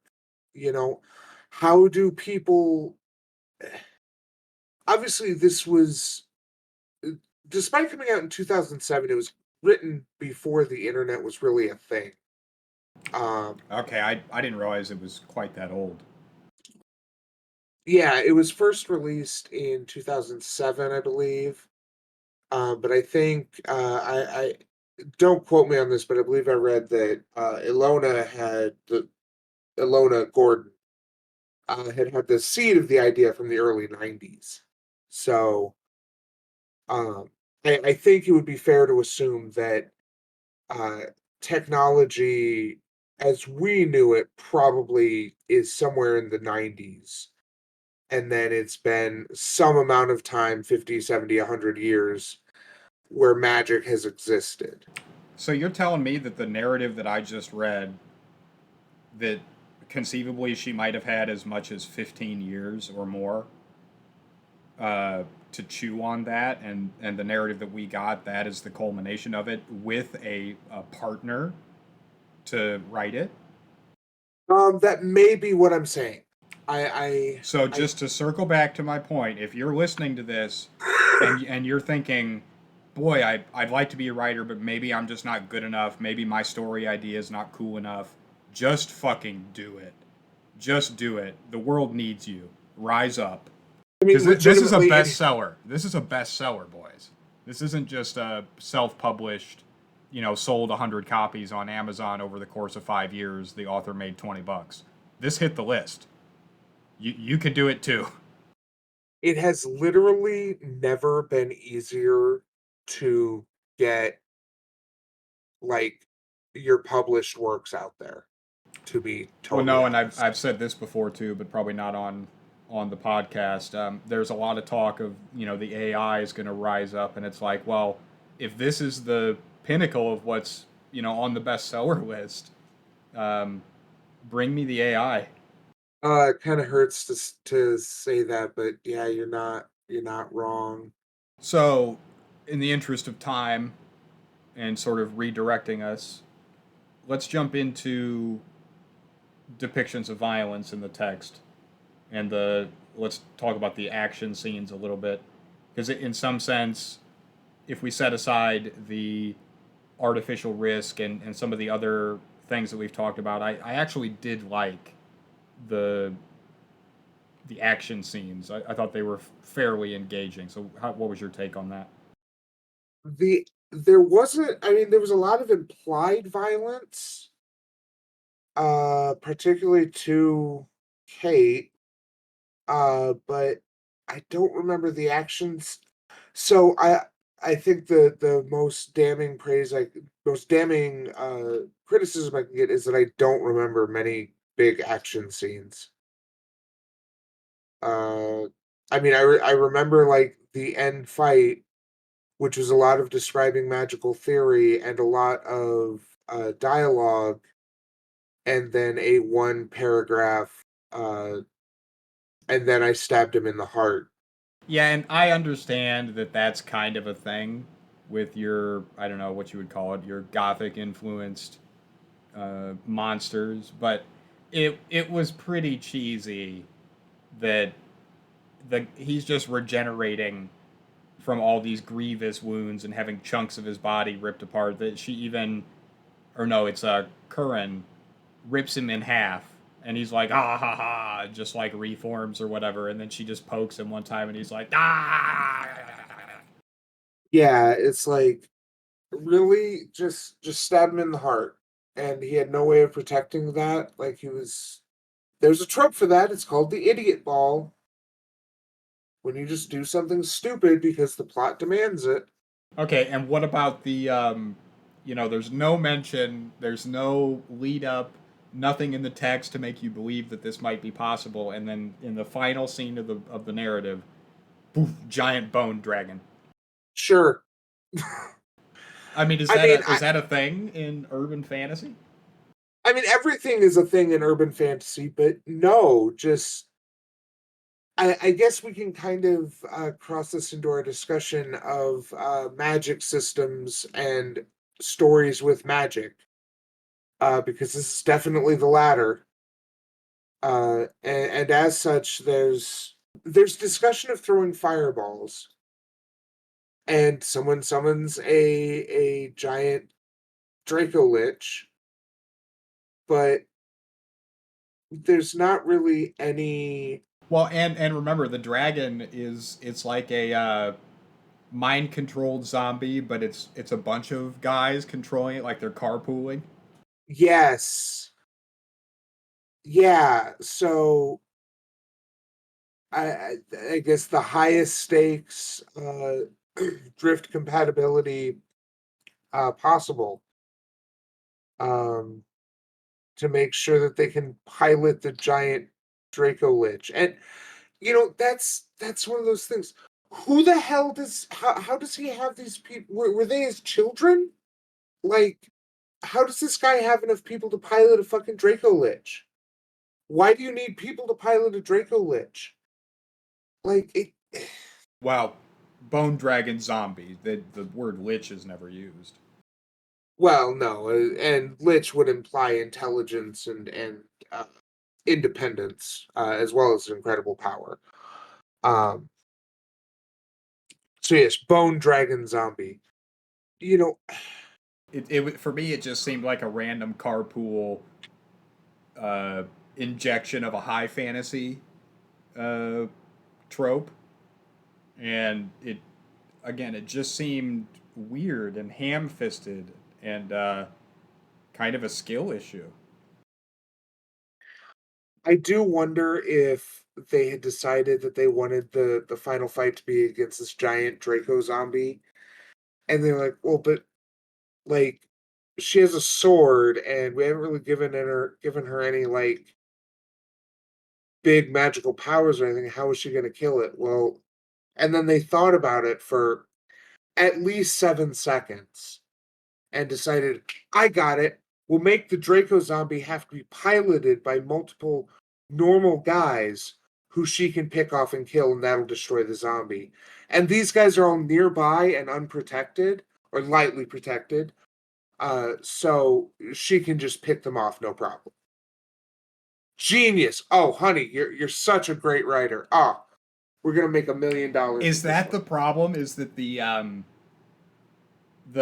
duo writing situation that it just turned into a disingenuous circle jerk? Maybe, I don't know. I wasn't there. Well, I just hadn't thought of it that way, but that would explain how a lot of this happened, where there just wasn't a lot of constructive criticism happening. There was just a lot of, oh yeah, that's fucking cool. Oh yeah, let's do that. I could see how an otherwise good story could go off the rails if neither party in a writing team was really willing to sort of put the foot down and say like, hey, this doesn't fit. This dialogue isn't actually very cool. Well, it Um, could be even worse. They could both have the same shitty taste and be like, no, no, that's cool. That's a good idea. No, you're right. That's awesome. Like, I mean, it could just be, it's not necessarily that one of them just isn't brave enough to say, honey, that doesn't really make sense. What if they're both just dumb? I mean, that's entirely possible. I guess I've been, the last 20 minutes, I've just kind of been imagining uh, Ilana just being a really good writer, and she just had to include Bob or whatever the fuck his name is, and he just has bad ideas. But no, what if they both have bad ideas? Then you get the Death or Magic Bites. And what's the title? What does that even? What's the relevant? What does that even fucking mean? Is it because there's lots of stuff in the story that is bitey? It's because he's a lion and she does magic. Okay, so it's like Love Bites. Also, magic bites, like magic sucks, magic is not good. Okay. Yeah, it's And so the magic system seems to be the reason I'm trailing off here is because I feel like I agree with you that in this case this is a novel that just includes magic. Because there's also the words of power. And she gets some of them sort of right at the beginning of the book. And then it comes up a couple times throughout the rest of the book. But then most of the magic that is done does not seem to really conform to a system that would be derived from like a linguistic magic base. And, much of what she does is like essentially blood magic. yeah, the this is kind of an interesting well, interesting is the wrong word. This is a world, it seems to me, where it's less that magic has a system, and more that magic is a force that exists and you can learn how to tap into it. And once you've done that, you uh, you can use it to do different things. Like maybe you can use it to shapeshift and change into a hot blonde or a you know brunette twink or a hot hunk or whatever. It's maybe you can use a magic that way. Maybe you use it to raise dead. Maybe you use it for whatever else. But magic is just like this energy, and you can shape it through different ways. And uh, I will say that by not quantifying it like that, they do leave the story open to explore different avenues of magic, different ways of doing magic. Because certainly, I mean, this is again one of my favorite types of urban fantasy. Yep, every myth is true, but the devil is in the details. It'll be if I were going to read more of this, which I'm not going to. I have zero interest in continuing this story. It might be interesting to see how they explore that. It just seems like Kate is mostly a. It seems like Kate is kind of a generalist. Like, yeah, she does mostly kind of blood magic, but I don't know. She again, it's very ill defined. And she doesn't do a lot of magic. Yeah, and the magic that's in the text, it doesn't for me it doesn't plot very well on the chart of, hard magic system versus a soft magic system or, you know, rigorous magic versus, wonder based magic. It doesn't track well for me on that dynamic. It just seems like um, throwing paint at a wall. Because it's like, which magic system are we talking about? Are we talking about the shapeshifters magic? Are we talking about, wards? Again, there's talk about throwing fireballs, like that's a thing they can do. But I don't think anyone does throw a fireball in this Yeah, yeah. book. She throws a fireball at the dragon. Oh, I'll be honest, I completely forgot that fight. Yeah, so she uses blood magic and also the words of power to command the fire to become a fireball and then throws it at the carpool dragon. I think the word of power magic is interesting, um, because I've always been a fan of linguistic based magic systems. That's a really dumb way of using. Now, I like linguistics based magic. So I very much like Ursula Le Guin's, uh, knowing the true name of things, Sparrowhawk's magic in Earthsea.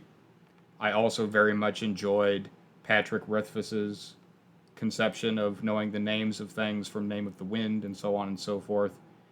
But I do not like linguistic magic where the linguistic component is just I use archaic words or words from a slightly different language than the native language of the written language of the text, and they're just magic words.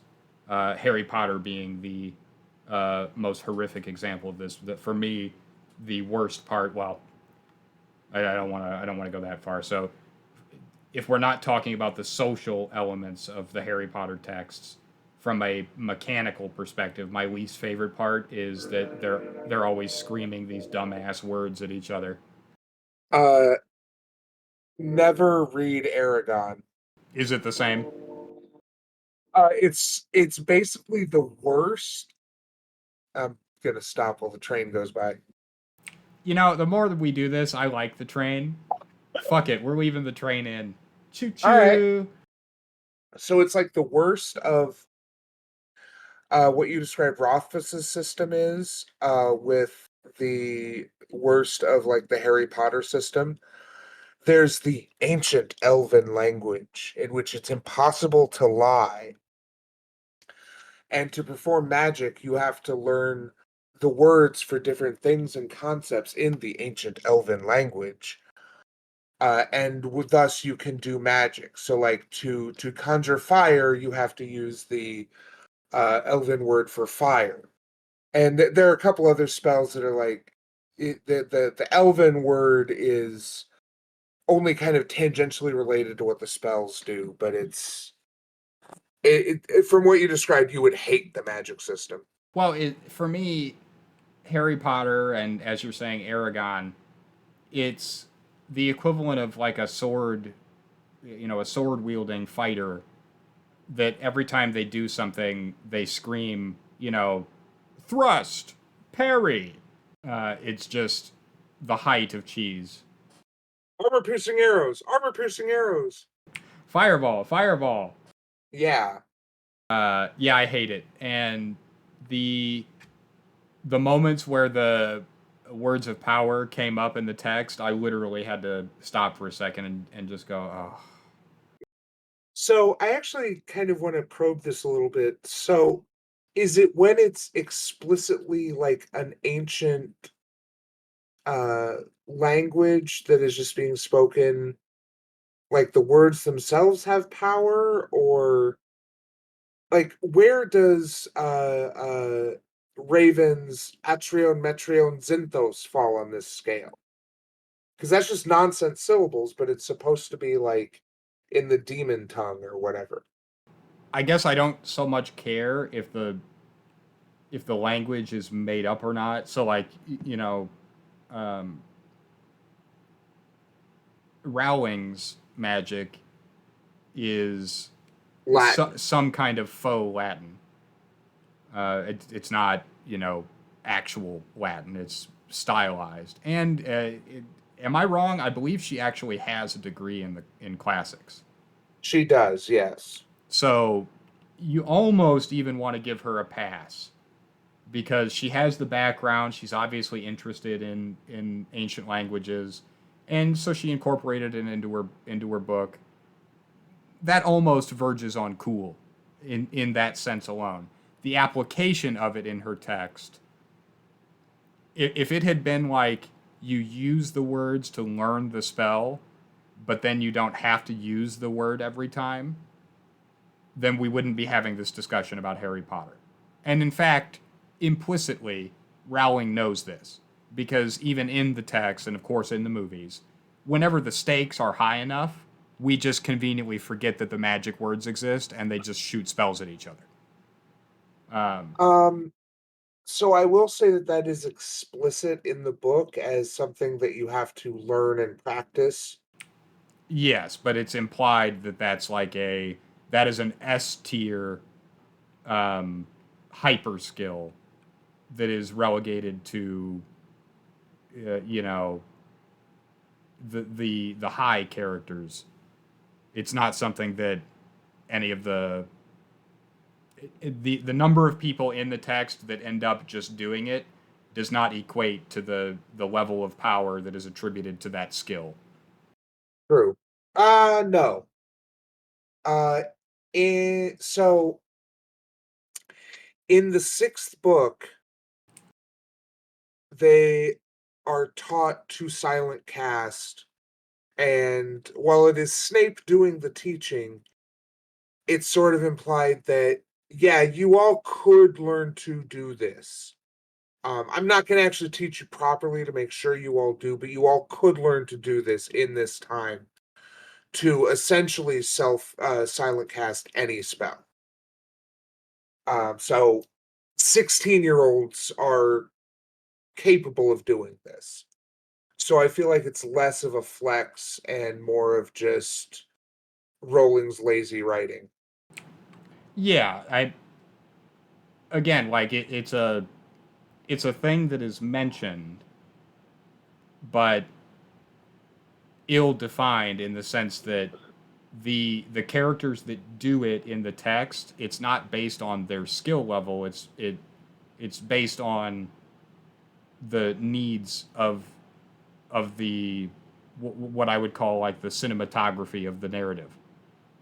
The Because many of the characters that do, as you're saying, silent cast, if the narrative is slow, like they're on screen and they're casting one spell, they'll still just use the words. But then later on, you'll see them just shooting green shit at each other.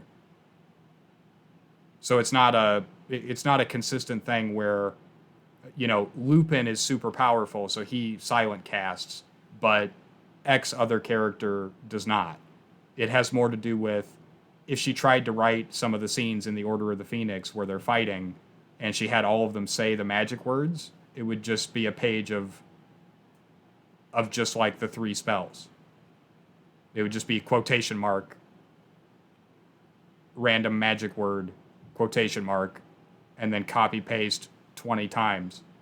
And it I, wouldn't make I any don't want sense. to go too deep on defending this, but I do think that there are some like battle scenes in the books where it is described as the roar of people casting spells, but also by the time you get to real battles, you do have people who by the text would be expected to be silent casting. So is this Rowling's shitty writing or is this actual it doesn't matter. Um Silent casting is not this giga skill. It's kind of one of those things that most competent casters can do. There's actually a minor plot point that Hermione picks up silent casting and uses it to not help Harry and Ron because they can't even like try to uh, uh, get the pronunciation right by listening to her. So since Hermione is supposed to be the hyper competent character in the narrative, it's something that competent people can do for just about anything, even stuff they're just learning. Well, that's my point, and yet they don't. So, for example, doesn't the uh, what's the memory guy? Quirrell? No, Quarrel is the isn't that the plant guy?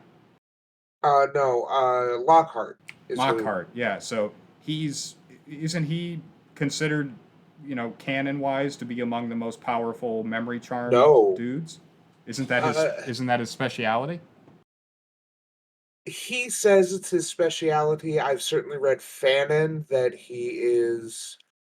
uh, that he actually was on What is Fanon? uh fan canon. I don't care about that. Okay. But That is disallowed. okay. So I don't know that there's any explicit thing that he is exceptionally skilled at memory charms. He calls them his speciality, but he is a charlatan. No, he is a charlatan, but the point that I'm making is that the silent casting is not a consistent thing that we could plot out. The way that it is used in the text serves the aesthetics of the given scene, not a a quantifiable plot point of how skilled a given character is. Uh, Generally true, yes. Yes. That's the only argument that I'm making. Yes, okay. I think we can probably cut most of this. Yeah. Um. So to return to your original question, um, if I don't have any problem with magic words sort of serving as an educational aid, but to my personal subjective taste, I prefer novels where the magic users where it can just be assumed that they don't have to actually vocalize a given thing for a spell to happen. Even if the system is such that the magic is tied to words, let it just be assumed that they can uh, intimate that word in their inner monologue and cast the spell. I don't need to read your magic words over and over uh, every time somebody does a spell. And so that was my only reason for even really bringing up Harry Potter in this context was that it was to point out that my least favorite parts of the Harry Potter stories, particularly the early ones, are listening, both in the movies and the text, reading or listening to them say Wingardium Leviosa over and over and over. I just don't dig it. I was thinking about that very fact. The number of spells that are known within the fan community by their incantation. Like it's not the disarming spell; it's Expelliarmus. It's not it's not the torture spell; it's Crucio. It's not the killing curse; it's Avada Kedavra. That's how people talk about them. Yeah, that's true. And to So, some degree, that speaks to uh, Rowling's skill at making these words kind of catchy. And a lot of people like that, and that's totally fine. For me, I would have been perfectly happy for a couple mentions of Crucio, and then we don't have to deal with the constant, like even just the, don't they call it the Cruciatus curse? uh huh. That's kind of cool. I think that rolls off the tongue. So like they having it described in that way to me is fine. But again, like the Expelliarmus and so on and so forth is not to my taste. And in the same way, in Magic Bites, the Oh yeah, that book we're supposed to be talking about. the occasional pop up of this faux language, I felt kind of had the same. It isn't for me. It is a subjective thing, but I mean that's sort of what we're doing here. Right. I kind of am of two minds of that kind of magic where it's, the explicit these words have power. Because it kind of seems like, so the implication to me would be that like you can read those words written in ink and you'll be fine. But if you read them written in like in blood infused with magic or whatever, then you have to conquer them or you die. Because it didn't seem like like Kate had a choice. She just read the note and was like, uh, and Erd. Oh shit, I'm in a fight for my fucking life now. Oh, like, because if you could force someone to wrestle with a word, then once you learned a word, you can just write it on a piece of paper and just show it to someone and be like, "Hey, you strong enough, man, to learn this word?" Yeah, it's the highest stakes version of the sound it out game. Right. So it seems to be that in order for the words to have power, you have to infuse them with magic.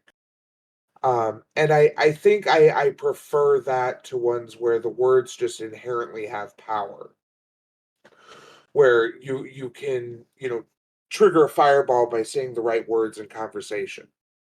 That never made sense as a magic system. It's like, yeah, you just gotta say the right words and poof, there's a fireball. It's not very convenient, but it's a cool party trick. Well, and the maybe another element of this that made it not to my taste was that every time she used one of the words, she then immediately translated it. Because I mean, that would be the equivalent to use Harry Potter again as the example. It would be the equivalent of every time we saw Expelliarmus in the text, in parentheses next to it, it always just said, disarm. Yeah, yeah. I was gonna make an argument that, well, but in the Harry Potter, we get the expected result described in the text. Like, so why can't we have that in the books in Kate Daniels? Like, if she uses the word for obey and it's just like Urdu or whatever the fuck it is, and someone starts obeying her, you don't need to put in the text, she used the obey word. Like, that should just be obvious. Or, I mean, even just in the prose, just describe that she used one of the words of power to, take control of this person, or you would obviously use better descriptive language. But You know something that fan fiction authors do that I always thought was tacky and unprofessional, and now I'm like, nah, maybe more authors should use this, is using different symbols around words to denote different kinds of speech. Um, so one common one I was in the Harry Potter world was parcel tongue. If you had a story that focused on that, you might indicate if it has this symbol around the quotes, it's parcel tongue. So it might be interesting, like for a word of power, to just have and obviously in a book, you could do more than just whatever your basic fanfiction.net allows you to put in. You could use different fonts, um, different sizes, something to indicate this is a special use of this word, uh, and not just another, utterance of these random syllables. yeah, I mean, I could get down with that. So, in summary, I think uh, we didn't enjoy the magic system. No, what magic was there was just kind of generic and boring. Yeah, I think that's fair enough. So, pushing us along, did we already cover what we want to cover in terms of romance and sexuality, or do you have more that you want to add to that? Not that I can think of. I mean, there was, like I already said, later books had explicit sex, but I mean, this was, especially to compare it to Deathmaker, where you basically have one character who is, let's just say, explicitly a big old slut, and the protagonist is like, you know what? I think I need to get dick down hard, and this guy seems good enough to do it. Like that is basically explicit in the text. To go to this, where she they almost go to pains to make her uh anti-feminine in ways that just reinforce her femininity. Like there's a line early in the book where she says, "I've already given up feminine clothing, makeup, and sexy underwear. I'm not giving up my hair." And it's like, question, why did you give up sexy underwear? Second question, giving up your hair doesn't mean there's lines between having a big thick braid that is easy to grab and control you with versus having hair that is not easy to grab and control with but is still feminine. And that's Well, but assuming she that had you to have the waist long braid of hair to go along with the explicitly anime eyes. yeah. I also have issues with the idea that she could have a saber sticking up over her shoulder that her braid obscures in any way that doesn't draw attention to it. I was really excited about the sword from the cover art, but I did not like it. And then like there's the one scene where she feeds it. Yeah, it this felt like we were in the middle of a character's story. Like, and I think that's deliberate. It's deliberately trying to give this impression of we're not at the beginning of the story. You're coming in the middle. You need to catch up, which I normally like, but I also expect the author to work with me on catching me up. And even though I've read further ahead, this still was like, okay, I'm a little lost onto this world. Can we slow it down? It's like, nope, here's someone else. Deal with it, bitch. Yeah, it. I guess that's sort of to round out my criticism of the book. There's a lot of it that just seemed slapped together, and this is the first time in our. I think this is what our sixth episode. This is the first time I'll make this criticism.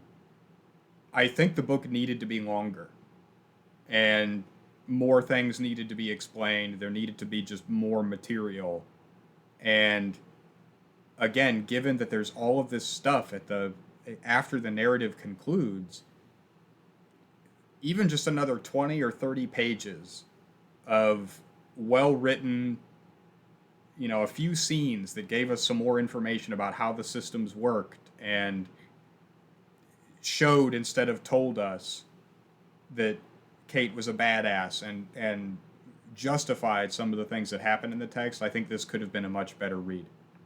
If I remember the second book correctly, it basically picks up right where this one leaves off, too. So you could definitely have some sort of epilogue that, like, does something that also adds some meat to the story. And then I have one more sort of discussion point, and that is the dragon that appears at the very end. Um, it brought this back to the forefront of my mind, but it's something that I've been wanting to discuss with you since the beginning of the podcast, which is is there a subgenre or uh, whatever where it's sort of a high urban fantasy? How do you mean? Like it's more emphasis on the fantasy than the urban? Well, and this is where it sort of devolves into what I call like the metal genre problem, which is where Right. there's, but generally speaking, uh, the urban fantasy is much more linked with, and we even did like a quote from an academic journal the other day, and it's a broad genre, but it really doesn't include the elements that we would expect to see in a high fantasy story. The castles. I don't want to pigeonhole either genre, but I So see. I generally think of urban fantasy as Industrial Revolution forward in time and setting, and high fantasy is usually like maybe you've got some early steam power. Like as far as a technological developmental point. Yeah, Um, so I would push back on that pretty hard. okay. Uh, I think there is a technology and time uh, norm that occurs, but the defining features of the genre, I think, have a lot more to do with the types of characters, the types of magic, and the types of creatures, and the plots that that occur in those settings.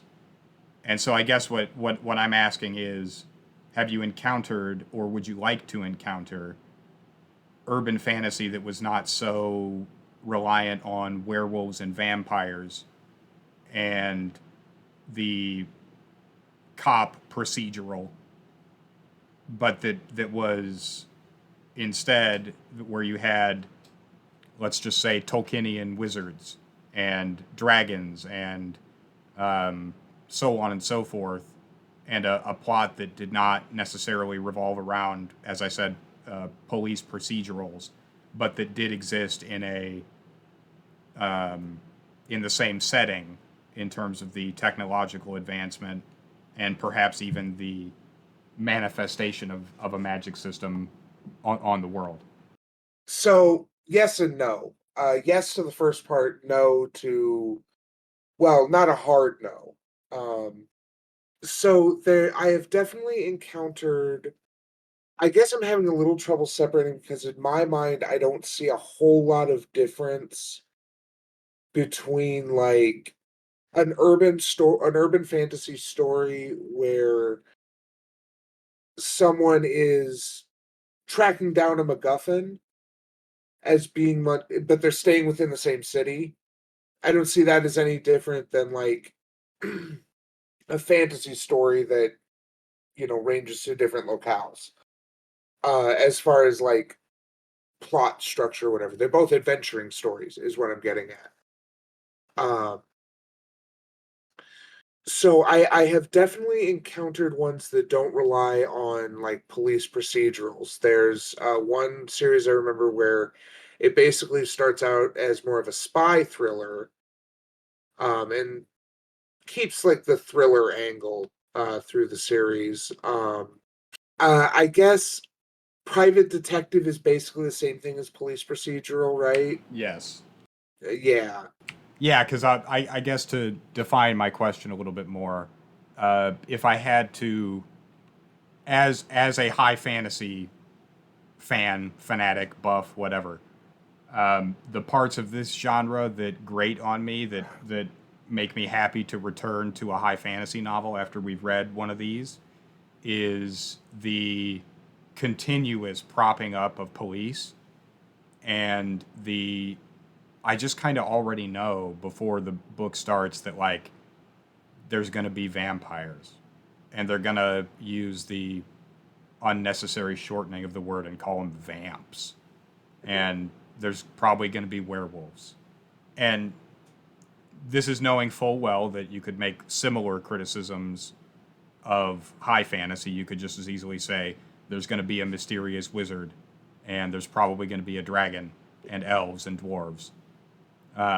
But if we let's take it one thing at a time. So I think it is much more fair to say that in high fantasy, the there is a wider latitude of different types of plots, and it you do not know for sure that when you open a high fantasy novel that you're going to get a a police procedural to the same degree that is true with these urban fantasies that we've been reading.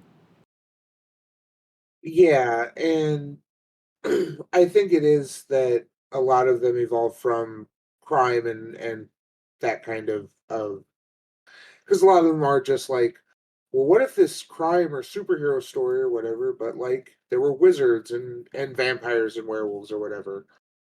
Um, no, yeah, vampires and werewolves are not uh necessarily um So I think a big part of it is that we've read two urban fantasy stories by two female, or at least partially female authors, uh, with female protagonists with romance angles. And that's like, I think that's a 150% more multiplier on vampire and werewolf content. That's fair. So, because yeah, I think I also have picked out the next book we're gonna read for mine. It's another book I read years ago, but uh, it should be a little bit different. And what I recall is that I don't think it's as police procedurally, but it is also much less favorable of police. Yeah, I guess to before I because before we started this project, I had read one or two of the Dresden Files books and one or two other urban fantasies that I can't remember the names of that essentially fit the mold to the ones that we've read here. And then, of course, there's the two that we've read for this project.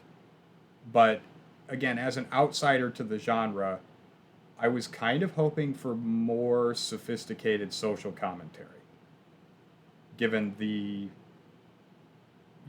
dystopian elements and the uh, sort of inherent commentary on technology. And I, naively, at the beginning of the last, when we picked up Deathmaker, I was kind of hoping for maybe a critique on organized police, but that didn't happen, and it certainly didn't happen here.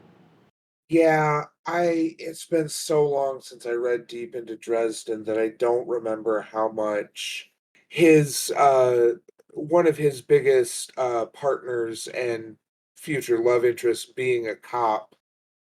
There's definitely some conflict there, where her being a cop interferes with the things he does, because like sometimes people die when you're dealing with magic, and like there's not really a clear who's responsible. But if she's there, she's like got to deal with that because she's a cop. And I think that does kind of come to a head, but I don't know how sympathetic it is to policing in general. Um, because I also read that with a different mindset, so I wasn't looking for that kind of thing. I was reading with a, well, yeah, of course police are good. They're there to protect us. They're fine. Oh They're the my, heroes. they're heroes. Absolutely. Hell yeah, that tracks. Yeah, so I mean, I guess ultimately I was just kind of interested in your take on, um, I mean, I think consider that also stuff like Cyberpunk and well, not Cyberpunk, but Shadowrun is urban fantasy. Um and that has a decidedly anti-police, and there's definitely Shadowrun metafiction that does some social commentary. yeah, I guess if I had never read an urban fantasy and I would, if I'm, writing a wish list for a novel that I think would be cool to read, you know, maybe set the story at the time that magic emerges and then tell me the story about how somebody learns how to use magic or meets up with some mages and has an adventure, or maybe there is some social unrest that they become a part of. um, I like the idea of a cyberpunk setting with melded with more traditional high fantasy elements. I've always liked the idea of dragons versus machine guns. That type of thing would be fun. Um, and so I guess I was hoping for you to either say, oh well, that's this author. Um, I'm really bad at remembering authors. I'm bad with names. So I will endeavor to find some examples of that so that we can talk about that on the show. Yeah, and obviously, if you're listening and you have examples of urban fantasy that relies less heavily on the, and maybe this isn't the right term, but the sort of like gothic influenced critters and the police procedural, and maybe leans more towards the, uh, wizards and fireballs and that type of thing. I would be interested in reading that. Um, but I mean, do you have any other avenues of discourse that you want to make sure and hit before we move to the to our last couple segments in the show? Not that I can think of. I think this was a much more forgettable book than ironically I remembered it being. Well, before we forget, let's do some quotations. The decoration, or pardon me, the decorator of Las Calamas must have been a great admirer of both early Aztec and late Taco Bell architectural styles. Yes. I enjoyed that. A little bit later in the text, I detest incompetence. She works in a restaurant that serves Latino cuisine. She should at least know how the names are pronounced, but then she probably does her best. He looked around. I must say, this isn't a place to promote quiet conversation. And that is Crest being an elitist. That seems like the thing he would do. The door swung open, revealing Curran. He wore all old jeans and a green sweatshirt and carried a brown paper sack. He raised his face and sucked air in through his nostrils in the manner of a shape changer's. Uh, and then he says, General Tso's seafood delight and fried rice, he said, you're going to share. The reason I highlighted that quotation was I thought that was actually one of the only scenes in the book that I felt was genuinely endearing to the characters. There was only one dress I could wear to Fernando's, both because it was the only formal dress I owned, et cetera, et cetera. And the reason I highlighted that is, and this is another time where I'm just sort of putting you on the spot as de facto expert on the genre, but what is the deal with all of these characters only having one dress? Why is that a thing that seems to come up in every one of these? It's to show that they're not vain women who focus on having different outfits. They just have one dress. They prefer they're not like other girls type shit. Yeah, but I mean, I'm your quintessential unkempt, long hair, long beard, lazy white guy. I wear, you know, old jeans and t-shirts and sweatshirts. That's my wardrobe. But I mean, even I own 5 suits. I mean, I own one suit jacket I bought uh for Doug's wedding, for my friend Doug's wedding a couple of years ago. I do not at this time own any good slacks that would qualify as suit pants. but I mean, are there occasions where you would want those things, but you just don't have them? Because I guess that's what I'm Uh, teasing at is, and I shouldn't have said even I own 5 suits. Let me rephrase that. I have been in life situations where a suit was a thing that I needed, and so I just sort of acquired more than one, and they were not expensive suits.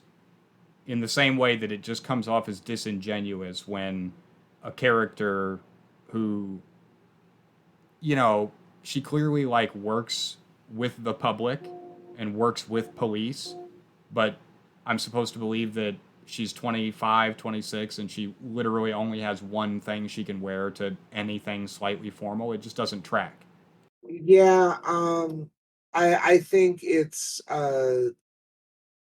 one of those just bad writing things to show that she's this badass uh he she man woman girl Okay, fair enough. I mean, we don't have to belabor it too much. It's just a thing I've noticed that both of the urban fantasies we've read, there is a not insignificant amount of the text that is dedicated to making sure that, as the reader, that we know that even though they're going to be in 5 or 6 scenes in the novel where they need a formal attire set up, that they don't have it.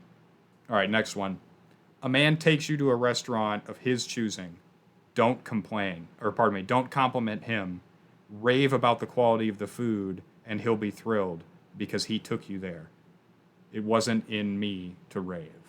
And that is where she is recalling this sage advice that she got about how simple minded and dumb men are. And that if they take you to a restaurant, you just should make sure and say that you like it, even if you don't, because that is an easy way to fluff them up. Ew. Yeah. I sat on my I don't know porch. what else to say to that, but ew. That's just Well, that's fine. That's the purpose of this segment. I've got 3 more. I sat on my porch, alternating between a bottle of hard lemonade and Boone's Farm sangria. So we already talked about that, so I'll just hit the next one. Oh, I loved this. They wouldn't sell you a spare umbrella in a shitstorm. I thought that was a fair turn of phrase. yeah, I like that one. And then a distraction. Lord, please, let the dragon's pilot be a coward. A couple of minutes, that's all I need. And I thought this was interesting because it's the only place that I saw in the entire text where a character of any description invokes a religious word. You may be right, which is interesting given that there's the whole Holy Order of Knights or whatever. Yeah, the horrifically named, what is it, the Holy Knights of the Merciful. Merciful. So, the $1,000,000 question: is it better than Knight Errant? That is a rough one. I am gonna have to say yes, but just barely. It's not as bad as Knight Errant. All right, well, so that's where we're at. It just barely squeaks by, and allows us to continue asking that same question at the end of each episode. We don't have to change it to, is it better than Magic Bites? So yeah, we will end it there. I have already selected our next text. We will be reading Age of Ash, the Kithamar trilogy, book 1 by Daniel Abraham. And I have high hopes for this. Well-established writer, bestseller. I have not read any of his previous works, but if you go to basically any author of note and find where they have a list of fantasy books that you should read, his name pops up all over the place. And so I was happy to see that this Age of Ash is a recently published book, and the 3rd book in the trilogy has not yet been published. So I will look forward to getting into that in a week's time, or 2 weeks, or however frequently we release these episodes. And yeah, so I am, as always, Raymond Magdalene, and for Pope Jupiter, we will see you next time. Hey, thanks for listening. You can follow us on Twitter at Staff Trenchcoat. Look for us on Spotify, iTunes, YouTube, or wherever you get your podcasts. Feel free to shoot us an email at staffandtrenchcoat@gmail.com if you have a book recommendation, and we hope to see you in the next episode.